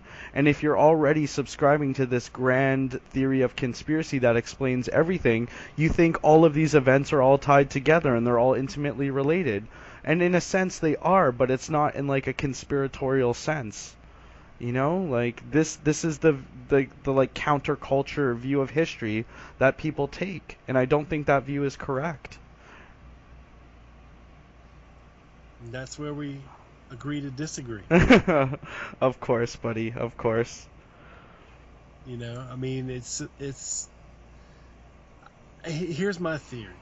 All right, and I said it last show, which you haven't heard yet, I'll so totally I'll repeat it listen to now. that. Um, for most people on the low nut side of things, I think it's a lot easier for them to just support the official position, so because they don't have to dig, they don't have to do their own research, they just parrot the work of others. And I'm not saying this is you, because you've been on the conspiracy side of things, you've been looking into things, but a lot of them, they point to the Warren Commission, they point to Gerald Posner and Bugliosi, and that's it. This is Well, what this is right. We don't need to look any further what else is because there to this is point what to they when you're say. on the lone nut side? You know what I'm saying? There's only Posner and Bugliosi, and that's pretty much it, you know? Well, there is some guys on your side that do their own research, that don't parrot and also see the problems with Posner and his work, and Bugliosi and in that book that he said he wrote but didn't write. Um, Well, there's they do their own research and they put in the time and the effort, and at the end of the day, they're still lone nutters, right? if they believe what they believe, but I'm Well, saying the majority of lone nutters do not do that. They parrot the official position yeah, and they because belittle you and laugh at you because you believe in a conspiracy. but conspiracy theorists do that to lone nutters too. You know what I mean? No, I mean, it's not like it's not as if one side has the monopoly on being a jerk and you know the vitriol about it. You know what I'm saying? Like I said at the start of this, I think everybody in all sides of that have been guilty of that at one point or another. And I'm not saying that it's right, but at the same time, it's just something that happens. You know, I try to avoid that myself because I try to avoid becoming emotionally attached. You know, but it's like at the same time when you have a lifelong interest in something, I don't think any human could ever fully separate their passions from their beliefs, you know? And I think it's also important to be passionate about the things you believe. But at the same time, I don't think it's good to let your passions override your reason and your logic. I don't think it's good to let that get in front of your critical thinking, you know what I'm saying? yeah, and I think both sides are guilty of that. I do agree with you on that, and I don't agree, that that's the right way to be on either side, because I don't. I like a healthy discussion. Yeah, so do I, buddy. So do I. I mean, And I don't say much that I can't back up with something that I can give you tangible to say, hey, look, here's what I believe, and here's why I believe it. Now, we might not agree on it. You might have some kind of a take on whatever evidence I present to you, like Robert Oswald testimony saying that Marina was scared she was going to be deported because that's what they told her. Uh, you know, Now you can refute that however you want, but the bottom line is I have testimony right here that was in the War Commission from Robert Oswald, who was in custody, protective custody with Marina directly after the assassination and was there and who heard it. yeah, I mean, I'm not questioning that, you know what I'm saying? I'm not questioning that Robert Oswald didn't say that. The point I'm trying to make is, can we know if she lied or not? Can we know that? I mean, even if they did threaten her with deportation, that doesn't necessarily mean that she lied. It could be that she told the truth and they threatened her with deportation, but that didn't change the reality that the stuff she was telling them was actually true. You know what I'm saying? Well, when she's the only one who said that she saw him with a rifle before the assassination, But and she took she's the backyard photo, of Lee Oswald, and then here comes another pose. Well, maybe I took 2 pictures, and here comes another pose. Well, maybe I took 3 pictures. I mean, come on, you know how many pictures you take? eyewitness testimony, man. I mean, at the time, she's being called upon to recall events that had happened years before, and she was just like, I mean, in real life, that's what happens. It's like I was out with before we got on tonight. I was talking to you about how my buddy and I went to an amusement park a few years back, and when we went, I had a camera and I took a camera with me, and I was taking pictures of me and my buddy going on roller coasters and whatnot. And it's like if somebody asked me later on, how many pictures did you take? I could not tell them the exact number, you know what I mean? But it's like Marina Oswald is not the only person that saw him with the rifle before the assassination. George de Mohrenschildt knew he had a rifle, but in a sense, we've all seen him with the rifle because we've all seen the backyard photos, right? Are they authentic? Yes. Well, I mean, like the people who give the expert opinions on whether or not these photos are authentic gave their expert opinion and provided the methodology by which they could be verified. Right, and so did the guys on our side. So then there we have Yeah, another but impasse. who are the guys on your side? Jack White, for one. Who's Jack White? What is his accreditation? He's a photographer. He's a photo expert. Okay, photo expert, is that like a title he just gave himself? Has he ever like worked in a professional capacity evaluating photographs or not? Yeah, he was a professional photographer. Well, like define professional photographer. Like does he have a degree in like anything? But it's some dickhead standing behind a computer at Dartmouth College. That guy's a real professor. He's a real like actual expert who has a real accredited degree. I mean, From anybody can come along. the 1960s. Well, like he's a specialist in what he does, and he utilized advanced digitalization techniques to demonstrate the validity of the backyard photographs. That program is only good enough as good as the person who wrote it. It's if your mindset is to determine that photo is authentic, then you're going to design your program to say, okay, well, this angle matches this shadow. But like you're accusing that guy of intellectual dishonesty. You're saying that he did not set out to do an impartial and objective analysis, but how do we know that that's the case? You know what I mean? Well, I I don't know mean, that's the case, but how can you say Jack White didn't set out to do an impartial, because study? He his studied lots of photographs. He even did the Auction 6 and determined there was no alteration. his opinion regarding the backyard photographs is, if his opinion actually is that this photograph is fake, that opinion is in contrast with the photographic panel of the House Select Committee. Like the photographic panel in the House Select Committee had 22 recognized experts in the field of photo analysis, and they analyzed those photos and provided the methodology by which they were revealed to be real, We have the first generation print, one of which has Lee Harvey Oswald's very own autograph on the back of it, which is verified to be his. We have the negatives for most of the photos. We have the camera that took the photos.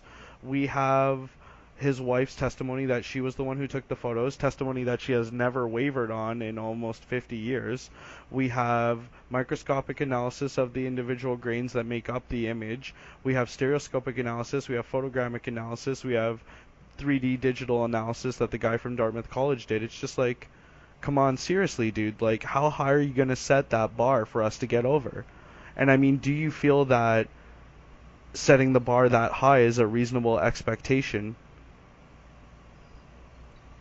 Yeah, I mean, if you're going to accuse a man of murder, yeah, I'd say the bar needs to be as high as it possibly needs to be. But I mean, if you've set it so high that nothing or nobody can ever get over it, then you've created a scenario where no photograph can ever be demonstrated to be real. But If I'm just saying, who paid the guy to do that study? they were part of the House Select Committee, they were probably I'm paid talking by. about Dartmouth College. I have no idea. Exactly. It's back in the 70s. There was only so much to work with to blow a photo up. You had a magnifying glass, and you had. Hello?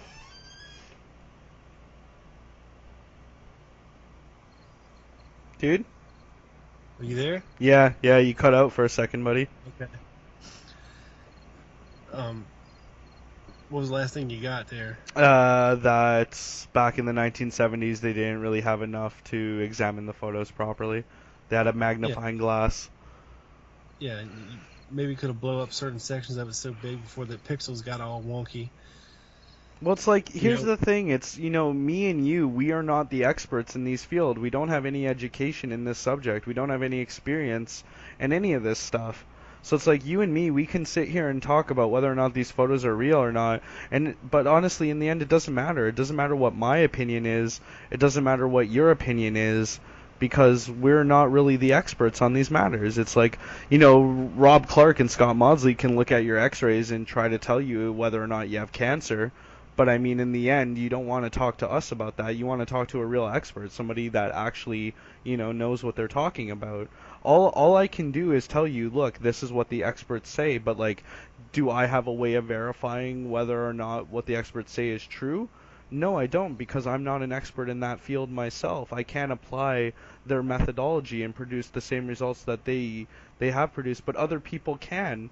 And I mean, when you have one doctor telling you you have cancer, it might be true, it might not be true. When you have two or three, it's very unlikely that it's not true. When you have five, six, seven, you definitely have cancer. And when you have 22 doctors telling you you have cancer, you definitely have cancer. You know what I'm saying? So it's yeah. like, we can examine these photos, and if you have 22 experts all in unison saying these photos are real, here is the methodology, there is no reasonable reason to reject that conclusion. You know what I mean? We talk about reasonable doubt and reasonable proof. If you're going to reject that conclusion, I feel you have an unreasonable standard of evidence that can never be met. Well, no, I'm just saying. If it's a Max Holland Gary Mack production for one of their videos, I mean, how much credibility can I give to that, given what they've done in the past Yeah, but in terms of dishonest research? that's not what we're talking about, though. You know what I mean? It's like, we're talking about the people who were impaneled by the House Select Committee solely for the purpose of examining these photographs and determining their validity, and they did that. Here's the thing. It's like, if the House Select Committee photographic panel had examined the backyard photographs and been like, nope, these photographs are totally fake, you can see it here, here, and here, here's the methodology by which we were proved that. If that were the case, conspiracy theorists would be shouting that from the mountaintops. But that's not the case. So they never talk about it. They never mention the House Select Committee's photographic panel because they don't want to deal with it. You know what I mean? Like, they're real, dude. The backyard photos are real. What do you want from me? Like, I can only tell you what the opinion is. Is it right? Is it wrong? Is it good? Or is it bad? It's none of those things. It just is what is. And the HSCA determined that there was another shooter and that there was a conspiracy, right? They themselves said that it was just as likely to be true as to not be true, but if it was true, that there was like a 95% chance of it being a conspiracy or a shot from the knoll or whatever. But the HSCA also concluded that that shot from the knoll missed. So is that what you believe? Do you believe that there was a shooter on the knoll and he fired a shot and he missed? Well, how can they determine that it missed? Because there's no evidence of any hits. Back into the left? They didn't feel that that was evidence, and back into the left is, you can clearly see the exit is at the front. All the matter exploding out of the guy's head is coming out of the front. Like, you can clearly see that. Well, we'll clearly see how fake ass that Zapruder film is when that 4K scan comes out. Yeah, I wouldn't bet on it, you know what I mean? We've been listening, I mean, look at the history of the Zapruder film. First it was The Zapruder film shows us back into the left, and this clearly shows a shot from the front. That's why the Zapruder film had to be suppressed for so long, because it shows you things they don't want you to see, totally inconsistent with the official story. And now that we're decades past that, and we've proven that, no, this actually does support a shot from the back, because what you see on the Zapruder film, that violent back into the left motion, that's largely a product of the exit wound, which is at the front. Now people are claiming that the Zapruder film has been faked. Dude, we're talking about friggin' 8mm Kodachrome 2 home movie film, There is no way. There is no way they could have faked that in the 1960s and 1970s and still have it be undetected today, half a century later. You know what I mean? There's no way. Well, we shall see, because I've seen the 4K scan with my own eyes, and I can tell you, Scott, something's fishy's going on there. And I'm not saying the whole movie was fake or whatever. I'm just saying there was some things maybe drawn in, you know, a little bit here, a little bit there. Honestly, dude, the day it can be objectively demonstrated and the day experts look at it and say, you know what, this is actually true, this is actually fake, that is the day I will believe it. But I mean, until that time comes, it's just more claims, you know what I mean? There is a I hear you. universe of claims relating to the JFK assassination. You name the issue, there are claims relating to it every which way. Oh, I know. And, well, at least it would give us something to talk about, for the next, how long? 20 years? I don't think there will ever come a time when people are not interested in the Kennedy assassination, but I do think the number of people interested in it will go down as the years go by. I mean, like lone nutterism is actually growing. It's almost evenly split now, and I only recently found that out. Like relatively recently, I found that out, and I was actually pretty shocked to learn that, because for most of the time, conspiracy theories of relating to this event have like so thoroughly dominated the discourse. It was actually kind of shocking for me. I was curious. I was like, you know what? How many people actually do believe that this was a lone nut? And when I went out, the only data I could find was from 2013, and it was like 60-40 split. I was shocked. I couldn't believe that. I was like, wow. Well, it's because of all these nutbags on our side, like Jim Fetzer and Sinkay and Hook and Judy Baker and all these frauds and fakes and just blatant attempts to make us look bad is it's making us stand up, take notice, and feel that we need to kind of right the wrong that they've been trying to pull. I don't know what their end game is, but Honestly, dude, I you know, don't think they're doing it on purpose. I think those people honestly believe those things. no, it's so stupid. I mean, look, Jim Fetzer used to be a respected authority on the JFK assassination, and I say used to, okay, because he actually used actual science and stuff back then. I'm talking about pre 9/11, like in the 90s. Okay, when he was actually doing good research and not these off the wall theories. Okay, then he comes out of left field, with this Oswald in the doorway nonsense. And it's just progressed on and on, to some crazy Canadian serial killer wearing clown shoes, who was the apron man, on Elm Apron Street. Man, Black Just, I Hat mean, Man, come Black on, Door dude. Man. This shit, they can't believe this shit. There's no way that they They can believe what they're saying. honestly, There's no dude, way. look at the crazy shit that anybody believes. You know what I mean? Like, honestly, if you don't think people are crazy enough to believe crazy shit, then you don't know enough people. You know what I'm saying? Like, look at the world, dude. Look at all the crazy shit people believe about anything, about fucking anything, dude. Yeah, I know, but this guy's got to be paid this info. I'm telling you, I'm telling you, I'm telling you. But like Because everybody always says that about everybody else, you know what I mean? Like if they could hear the claims you were making, they'd probably say you're the paid disinformationalist, you know what I mean? no, Who's Steve everything Rowe I really say, working you back me for? up. No, I know. I'm not saying that, but what the point I'm trying to make is like this is a claim that's often bandied about, you know? We've all at some point or another have been accused of being a paid disinformationalist. I've been accused of being a paid disinformationalist, you know? Steve Rowe's been accused of that. I'm sure you've been accused of that. Well, that's just because you're a lone nutter. But I mean, it's not like you're Yeah. pushing. It's not like you have a radio show and you're pushing this shit and writing articles, pushing this shit all over the place. Yeah.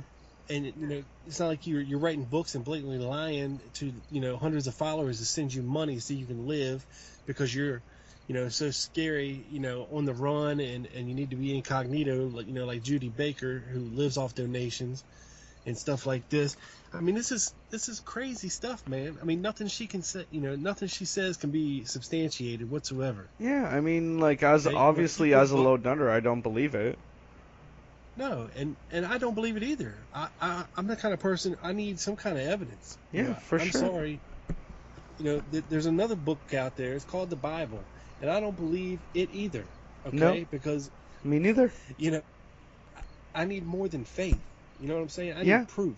I absolutely So understand what you're saying, but to be very honest with you, Rob, my atheism greatly influences my belief about conspiracies. I often see conspiracies as analogous to religions.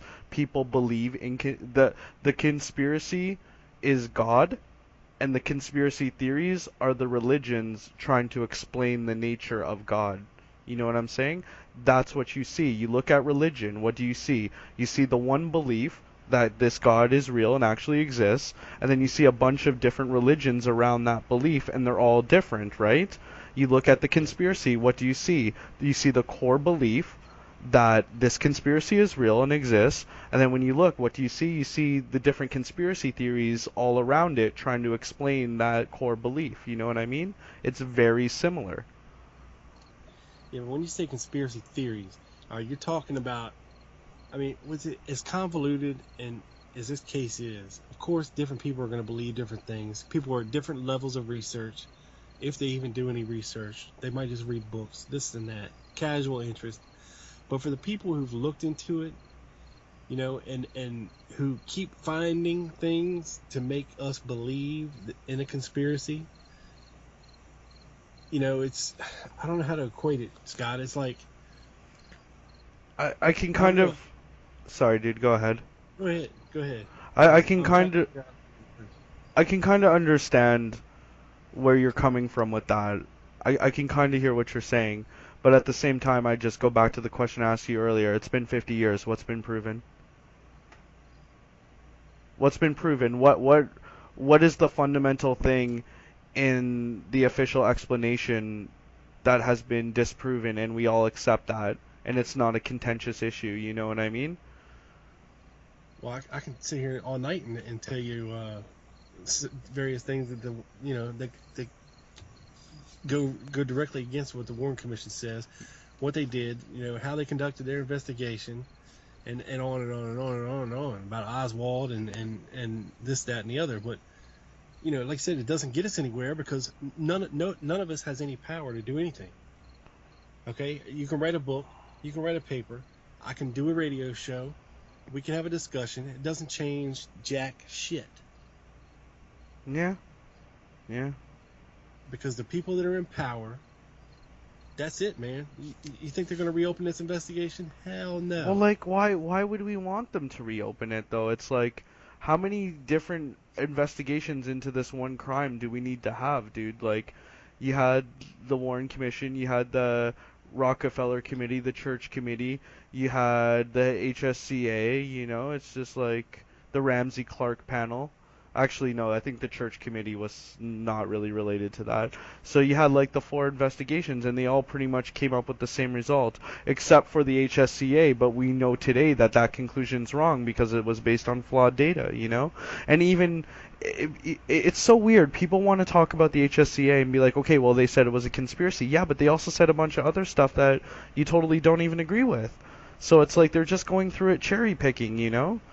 I mean, it's just like, what do we need? We need like investigation number 5, investigation number 6. Why? So that it can produce the exact same result that Lee Harvey Oswald did this alone and by himself, and conspiracy theorists will not accept that. So it's like, what are we gonna do? We're gonna have investigation number 5, get the lone nut result, and then we're gonna say, okay, now we need investigation number 6. I mean, it's like what we were talking about earlier, when the 3 doctors tell you you have cancer, but you don't want to accept that, so you go looking for a 4th and a 5th doctor. You know what I mean? The truth is, the investigations told us this is what happened. It was Lee Harvey Oswald, but people don't want to accept that, so they want more investigations. They're going to want however many investigations it takes in order to get to the conclusion they've already decided they're going to get to, because just like No, Fox Mulder, they want to believe. They want to believe that it was a we conspiracy. don't need their investigations. We're very content on doing our own investigation and being able to prove whatever we want to prove on our own. The problem is we don't have everything we need to do it. Well, I mean, you can look at it that way, but you can also look at it the way that says the problem is the evidence isn't there because this conclusion is incorrect. You know, non-events don't leave evidence because they're non-events that didn't happen. Yeah, but Scott, you know how many like super, super fucking smart guys we have on our side. I mean, I'm talking about guys like John Newman. Okay, I'm talking about guys like Gary Aguilar, David Manting. I mean, these guys are like doctorates. They're super smart military guys. Greg Burnham. I mean, super smart researcher guys. Okay, you got Gerald Posner, who's this, reject playboy. I don't know what the hell he is. You got Bugliosi, this, fame-sucking lawyer. I'm talking about, when you talk about experts on each side, we've got major experts, on this side. They're not all crazy, kooky guys. I mean, I would say John Newman is probably like the foremost smartest guy we have on our side when it comes to, the CIA and documents and, actually investigating, what was going on. And, headway has been made. But has it I though? Has I it think though? so. Well, I mean, dude, I'm just gonna keep hitting you with this exact same question over and over and over again. It's been 50 years, Rob. Okay, you got a bunch of experts on your side. Okay, great, wonderful. What's been proven? That there's something else there, How Scott. how There's how something was that else there. proven? It's proven. It's in the documents. There's something else to the story that they're not telling us. No, you guys are just seeing that. No, I'm telling you, Scott. Like when you say, "Oh no, Oswald killed Tippit," and I can say bullshit because he wasn't there by 106. He had the gun that the bullets matched. Oh, he Like had the the gun. bullets recovered from Tippett's body were matched to the gun that he had in his possession at the time of the arrest. Didn't like 10 people see this guy shoot Tippett? No, Didn't like a bunch of people see him do that? a lot of people heard the shots Were and there maybe came out of the windows, but you. How often, Scott, are 10 people standing outside your house? it's not very often, but Not very often. in the middle of the day at a four-way intersection, how often are there 10 people there? Not very often. The four-way intersection by my house, there's often 10 people standing there in the middle of the day on a weekday. I mean, 1 o'clock when everybody's working. I mean, come on, man. yeah. I mean, it's just like why would we assume that he didn't shoot Tippett? Because he couldn't have got there in time. He totally could have gotten there in time. I mean, No way again, he got there by 106. that's not when they say that he shot him. They say that he shot him That's when around witnesses say that 1:15. he shot him. Oh, there you go. Eyewitness testimony, the most reliable thing in the world, right? Well, it's better than nothing. Well, I mean, it's like when he shot Tippett, it wasn't like there was a floating clock that displayed the perfect time and everybody could obviously see it, Like, this is what we would expect, when you have an event and you have multiple people witnessing this event, you're going to expect that in the eyewitness testimony there's going to be discrepancies. That's normal. That Yeah, is the nature of eyewitness testimony. when you have a series of events, Scott, starting with the assassination, okay, at 12:31, okay, you need to get Oswald down from the 6th floor. You need to get him down to the 1st floor and out of the building.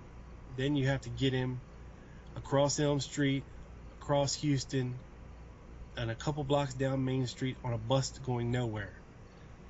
Then you have to get him to a taxi cab, and then you have to get him to 7 blocks past his house, where he has to walk 7 blocks back to his house, where he changes clothes.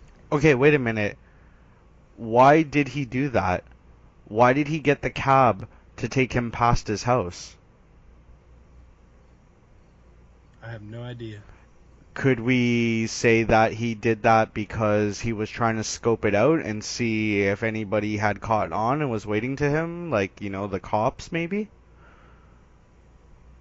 Maybe. Yeah. But if nobody's sitting there, why go 7 blocks? I mean, you can see if anybody's there or not, right? Yeah, I don't think he went 7 blocks. I thought he only went like a block or I two. mean, they drove all the way down Beckley right past the house. You can see if somebody's there or not. Why go 7 more blocks past them? Yeah, but that's the thing. I don't think he did go that far past. I think he just went a few blocks over and then turned around and came back. No, the cab driver said he dropped him off at, it was the street he used to live on. Neely, at the corner of Neely and Beckley, which is 7 blocks past his rooming house. I'm not really sure about that. I gotta look into that, dude. I mean, I'm saying it's a timing thing, Scott. You got to have all this time to do everything attributed to Oswald. yeah, but Erling only. Roberts said it was 1 o'clock or a little after before he even left the house. Yeah, it You was. can't forget, I mean, you know, they've done this though. They've in the corner. timed it. They've timed people walking at like a normal pace from Oswald's rooming house to the scene of the Tippit shooting, and they can get him there in time. You know what I mean? I mean, this is like The time they say Tippit was killed, but you. when you look at actually what time he was killed, according to what the eyewitnesses say, it doesn't work. No, you have to understand the nature of this situation in reality. In reality, something happens. An event happens. The president gets shot. His landlady's sitting at home watching the news. He shows up from work. He grabs his gun and he leaves. And then he goes and he shoots Tippit, and people see that. And then later on, they're being called upon to explain what time it was when all of these things happened. It's just like Billy Lovelady on the steps of the book depository. Are we supposed to reasonably expect that Billy Lovelady can remember the exact step that he was on when he was standing in front of the book depository? I personally don't feel that that's a reasonable expectation. And it's like when you witness a traumatic event like that, like seeing a cop get blown away on the street, I don't think it's reasonable to expect people are going to immediately look at their watch and note the exact time that went down at. And when you look at the eyewitness testimony, there is discrepancies because that is what you would expect. Some people say it happened at this time. Some people say it happened at another time. The truth is, the Warren Commission says that the shooting of Tippit happened at around 1:15. You know what I mean?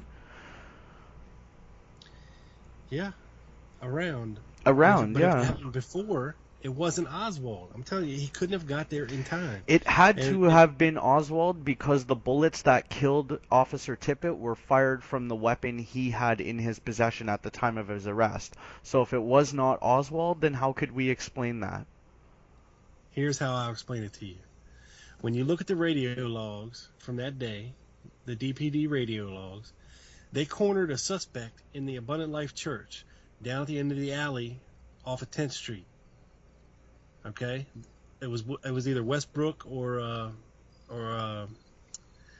what's the dirty one? Hill. It was I think it was Westbrook. Said he radioed in, said I've got the suspect cornered in the church. A couple minutes later, never mind, wrong guy. Okay, now at this time they could have easily said, all right, look, the guy who looked like Oswald, who had Oswald identification on him when Tippit checked it, who was actually posing as Oswald, knew, when he went to get out of the car, he started to pull his gun and he got beat to the punch. Now, this killer guy, he runs down the alley to the church where they follow him, and never mind, it's the wrong guy. Well, at that point in time, they could have taken possession of this handgun, okay? To which there was a couple guys at all 3 of these crime scenes, Gerald Hill being one of them. And the gun could have been switched at some point, either in the theater or on the way to the police station, if they would have had the other gun. Dude, like seriously, this is all just claims, man. Like you're making all these assumptions that there was this other guy there impersonating Oswald. He had Oswald identification. He had this gun on him. He shot Tippit. Then the cops like collaborated with him to get the gun, and then they took that gun to the theater and planted it. I mean, come on, man. Like you're just asserting these things. I'm not assuming anything. Listen to me. That there was reports of Oswald being sighted that day when he was at work. One major one was Fred Moore at the Jiffy Mart, the clerk there, who stated that this guy come in, he bought a beer, he asked for identification, the guy showed him Lee Oswald identification, and he said he remembered the name because it was he told his boss it was a nice Jewish name, and that the guy came back in and bought Brittle and was acting kind of nervous, and this was around 9:30 a.m. Okay, so if you think that there's a guy who looks like Oswald, who has Oswald identification on him, okay, then you run into the problem of the whole two wallet thing, and supposedly there was a Lee Oswald wallet found at the Tippit murder scene. Okay, so you have a guy walking down the street who is impersonating Oswald. Okay, hold on, dude. Here's the issue, okay? Yeah. Your standard is somebody said something happened, therefore it definitely happened. Okay, this guy says, okay, this guy came in, he bought a beer, asked him for ID, gave me the ID, it said Lee Oswald. Okay, other than that guy saying that happened, is there any way to know whether or not that actually ever even happened? Like, let's say that this event actually did happen in real life on one hand, and then on the other hand, let's say that this event did not actually happen in real life and this guy just made this up for whatever reason, okay? How could I know which of those explanations is the right one? Well, that's not the only person who said they saw Lee Oswald that morning when he shouldn't have been there. Yeah, but The I same mean, guy who saw Tippit at the Top 10 record store that day, later that day, said Lee Oswald came in that morning, or somebody that looked like Lee Oswald, came in that morning and bought 2 tickets to the Dick Clark Rockin' Eve or whatever the hell it was that night. And this occurred at approximately 8 o'clock a.m. yeah, but it's just like we know where Lee Harvey Oswald actually was during these times, and I mean, That's again, my point. it's the claim, right? It's the claim of people saying, okay, this guy was here doing this, but that's all it is. It's just a claim. How do we Well, know that these claims are true? How could if we know? did Tippit go into the Top 10 record store and use the phone? That's I generally accepted, right? honestly, I'm not sure. I think that is generally accepted, yeah. Yeah. So why lie? I mean, the same guy said he saw Lee Oswald that morning in his shop and he bought 2 tickets. I don't think that people are necessarily lying. I think it's just the unreliable nature of eyewitness testimony, you know? I mean, when an event like this happens, we kind of witnessed it.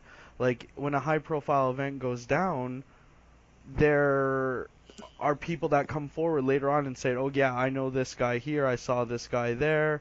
But a lot of the times it turns out just to be untrue, you know? People just kind of think that once they've seen this guy's face over and over and over again, some people start to think to themselves, hey, you know what? I saw that guy here, I saw that guy there.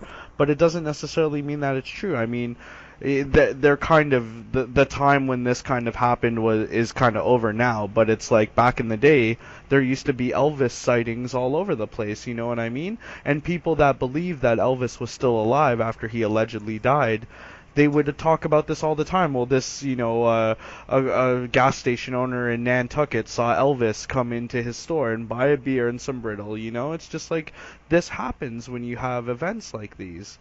So, I mean, if there's any default setting, the default setting has to be to disbelieve claims until sufficient proof is demonstrated. Somebody saying this guy came into the store and bought tickets to a concert, this guy came into the store and bought a beer and bought some food later on. I mean, the bar needs to be higher than that.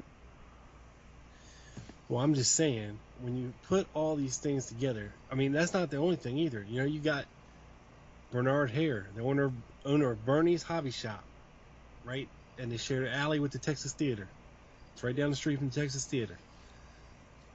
He thought for years, 25 years, that he saw Lee Oswald arrested out the back of the Texas Theater. Until he saw the picture of Lee Oswald being led out the front of the Texas Theater. Mm-hmm. Him and like 10 other people were in the alley that day and thought that they saw Lee Oswald arrested out the back of that theater. They brought somebody out, threw him in a car, and left. Until he saw that picture. It might have been Brewer, but again, we know that it wasn't Lee Oswald. Brewer out the back of the alley. Because when Brewer went into the theater, he asked the ticket person, did that guy pay for a ticket? And she said no. And then he said, I think this guy's doing something shifty. So they went in and they looked around the exits to see if he was still in the theater or not. And as he was exiting out the back of the theater, he exited out the door. And as he was exiting out the door, the cop grabbed him right then and there. And Brewer said to him, I'm not the guy you're looking for. I'm the guy who works at the shoe store and I'm following this dude. And the cop's like, yeah, is he still inside? You know what I mean? So that might potentially explain what those people in the alleyway thought they saw. I mean, we know it wasn't Oswald because we know that Oswald was led out the front door because that's captured on film, right? So when somebody like you see certain things in this narrative, but somebody like me, when I see all these other things that lead to a different story, it means something different to me than it does to you. Yeah, but I mean, it goes back to what we were saying before. If you don't come to it assuming that this conspiracy is a real thing that actually exists, then it's very easy to arrive at the official conclusion. I think that's part of the problem. Part of the problem is that conspiracy theorists want to believe, so they already assume, okay, the conspiracy exists, and then with that assumption in mind, they go out and interpret the evidence, but the problem is they're not being objective enough. Whenever anybody makes a claim, they almost kind of want to believe that claim, Yeah.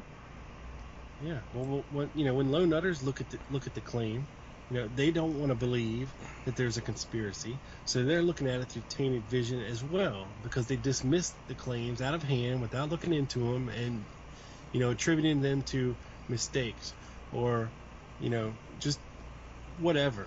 People were mistaken. Oh, it's eyewitness testimony. Oh, well, it couldn't have been because of this. But I mean, you yourself know that. I mean, you yourself, you know how unreliable eyewitness testimony can be. You've seen that for yourself. Okay, here's eyewitness testimony for you. Lieutenant Stringfellow created, his incident report from the Texas Theater says that the suspect was arrested in the balcony. Now, I don't care how stupid a Dallas cop is, they got to know the difference between a balcony and the floor of the theater. It's not hard to distinguish between the two.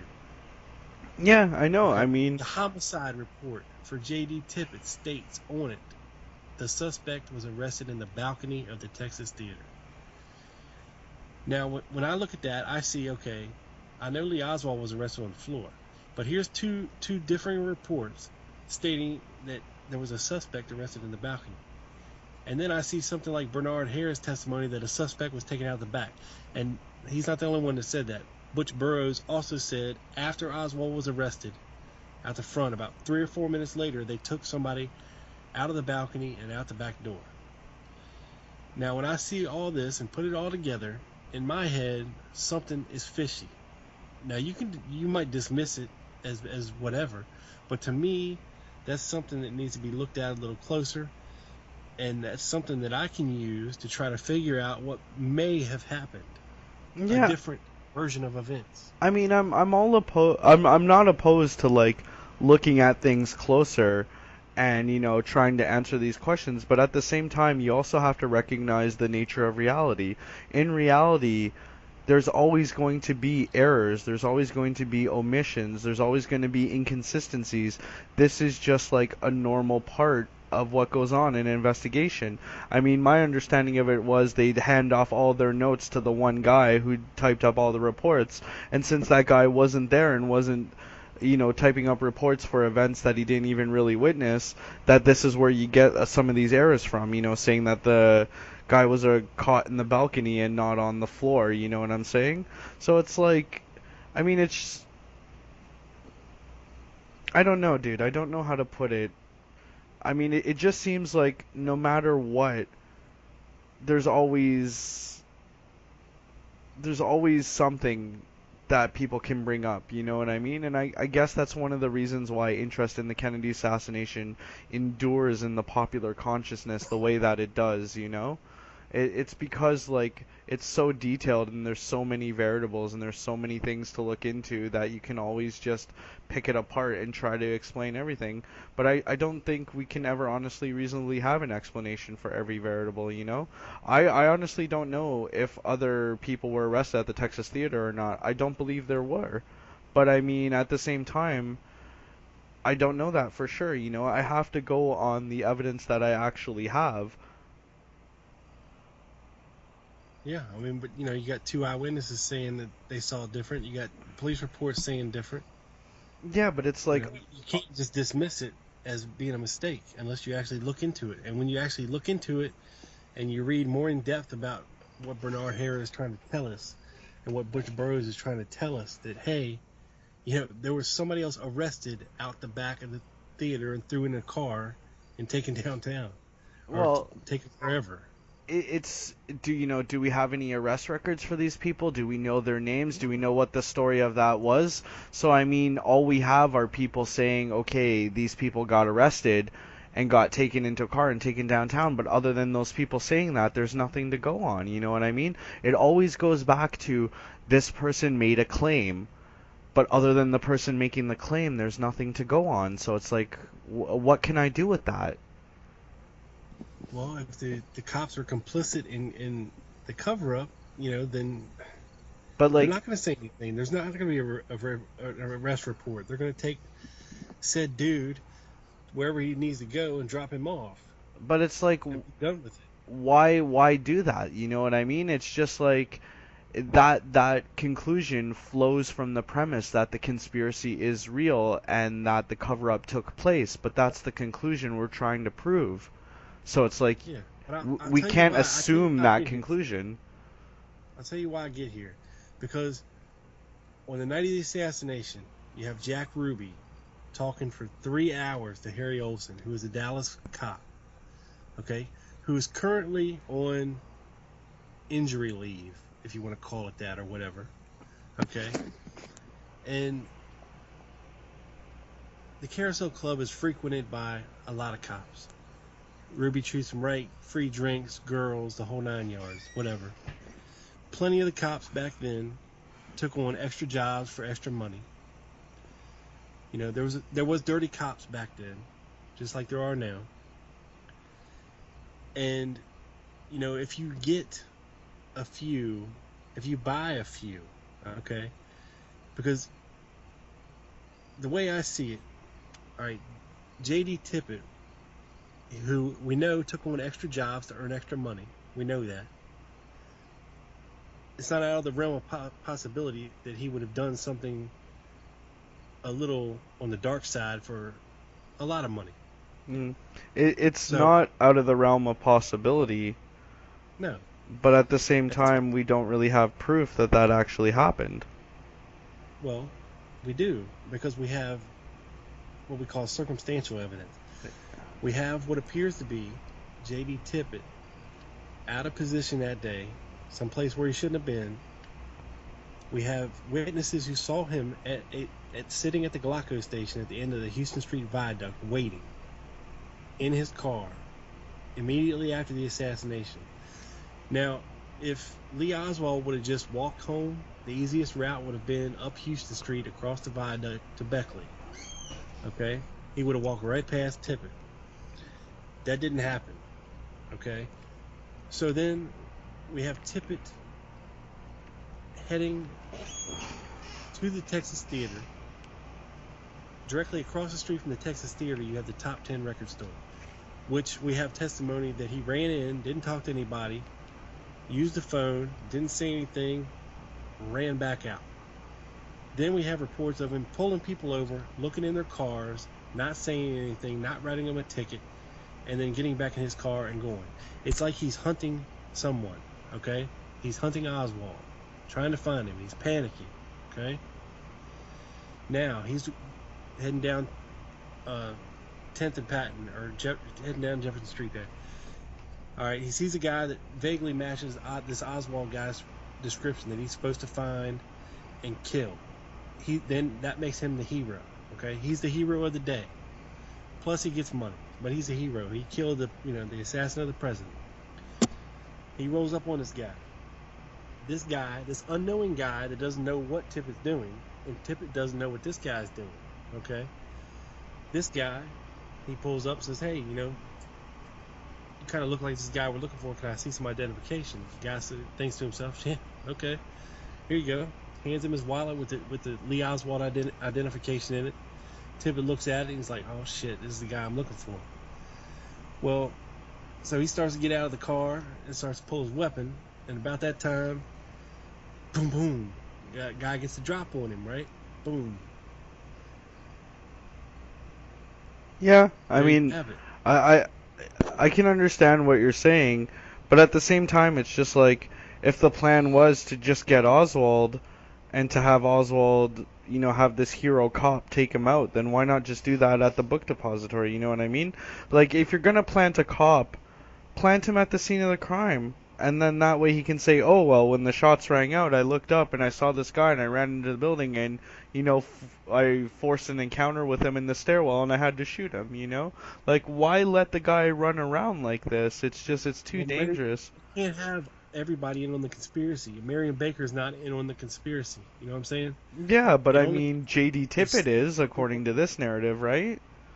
he was supposed to be the hero. All he knew is he's supposed to find this Oswald guy. He was going to kill the president. He needs to kill him. That's it. You do that job, you're the hero. Plus, you make money. Yeah, but it's like, how do we know that that's actually what happened? I mean, you From can. Tippett's movie. I mean, Yeah, but it's what like, else look, can you get from? the guy's running around looking for somebody. How do we get from that to therefore he's definitely part of the conspiracy and his job is to murder Oswald? Because there's no other explanation. He's No, out of position. He was not supposed to be in Oak Cliff. That's not his patrol district. no, that's And not. But he's sitting with more in a cops as part of the motorcade, dispatch had him move into the Oak Cliff area. And that That's is all. recorded on radio where the dispatcher tells him move into Oak Cliff. They couldn't even communicate for like 8 minutes after the assassination. Honestly, dude, I have heard that. I have heard the dispatch telling him because there was a bunch of units that were pulled as part of the presidential motorcade, and then after the shooting took place, a bunch more units were pulled into the Dealey Plaza area. So this kind of left the outlying areas sparsely patrolled. So they were extending the patrol areas, and that's what took Tippett out of his normal patrol area and into Oak Cliff. Then why is he sitting at the gas station at the end of the Houston Street Viaduct, which just happens to be at the end of the school book depository? We If Oswald would have been walking home. we don't know for sure that happened. We just have people There's claiming witnesses. there's witnesses, but we all know how unreliable eyewitness testimony can be. Every eyewitness cannot be that unreliable. No, not every eyewitness can be unreliable like that, but that's why we always have to look for ways to have objective verification for what eyewitnesses claim. The eyewitness claim, okay, I saw Tippett in his car and he was at this location. Okay, other than the eyewitness claiming that, is there any way to prove that actually happened? If the answer is no, then we have an unverifiable claim. Yeah, but you got to remember, back then it was more community policing. The cops didn't have a phone in their car. They would have to go into businesses and create a repertoire with these places. There wasn't a call box on every corner. They had to go in and actually talk to people, say, hey, I need to use your phone, this, that, how you doing today? Good. Everything going fine? Yep, having a great day, whatever. People knew people back then. Yeah, I mean, I'm sure, but at the same time, it's just like we can't really use any of that to confirm anything. You know what I mean? I mean, on the one hand, it's kind of weird. It's like trying to kick a field goal in football. You know what I'm saying? Like, you got to get it in between the posts, right? The criteria has to be stringent enough so that we can objectively verify things, but we can't have criteria that's too stringent that we can never prove anything, you know what I mean? And sometimes that's a very difficult line to walk, you know? It's tempting to accept these claims, Rob. It is tempting to accept them, but at the same time, I don't think we can if they can't be objectively verified. Well, I think they have been objectively verified over the years. I mean, you How? can't just say they're all not objective, Well, like how because you though? can't disprove. You can't tell me. You can't go to Bernard Hare and say, "Look, dude, you were mistaken. You didn't see what you said you saw." No, that's not what I'm saying. It's not up to me to disprove claims that people make. It's up to people to prove that they're true. If they cannot do that, then all they have is a person making a claim. Yeah, but when it supports somebody else's claim or some other part of evidence, then you got to give more credence to what they're saying, Scott. Yeah, I mean, if it can be objectively verified, then we should give more credence to it. But that's the question I'm asking you. How can these things be verified? Like when Because there's somebody's... evidence that Oswald was being impersonated. No, there There isn't. is. No, There there is. isn't. What He is didn't it? drive. He didn't drive, Scott. How's he going to go into, the downtown Liquor Mercury and go on a test drive and act, driving all crazy and shit There's and fast there's like no he's proof like that he's that fucking happened. JFK? There's no proof that that happened. There's only the guy making the claim that that Oh happened. my god. Oh my god. I can't. Well, like that's what it is. You know what I mean? Yeah, it's just a claim. It's Just just a dismiss it, claim. right? Yeah. Yes. What else do What you the do hell? with claims, dude? Like, You investigate them. yeah, well, have you investigated? What has your investigation produced? Well, it's produced that that's not the only instance of impersonation. There's other places that Oswald or an Oswald or somebody that looked like Oswald or somebody using his name was seen. I mean, like, how could we know?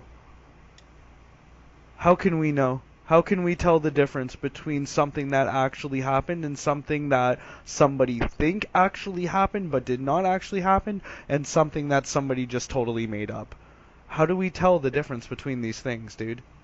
It's hard. It's hard to do. Like take Carol Jernigan for example. Okay, he's the attorney, the Dallas attorney, who said that I think it was in early October he was in the Carousel Club and he swears to God That that he he heard saw Lee Harvey Oswald with Jack Ruby and they're all buddy buddy. Yep. Yep. Okay. Now, you have to think to yourself, does this make sense? Okay, because at this time, okay, Oswald would have just gotten back from Mexico. He would have been staying at the YMCA, nowhere near the Carousel Club. You know, and they were talking about killing Connolly. Okay, not JFK. They were talking about killing Connolly. This is what Jarnigan is saying. Yeah, this is what this guy is saying. Yeah, but this is what he's saying. He's an attorney. He's got no reason to lie I or mean, get involved in the case. I mean, it's not some bum off the street. This guy is an attorney in the city. He's putting his balls on the line to say, look, this is what I saw, and report it. And whether he saw it or not, or whether he was mistaken about it being Oswald, I don't know. But I put less credence in that story because there's nothing to back it up. It's just his word.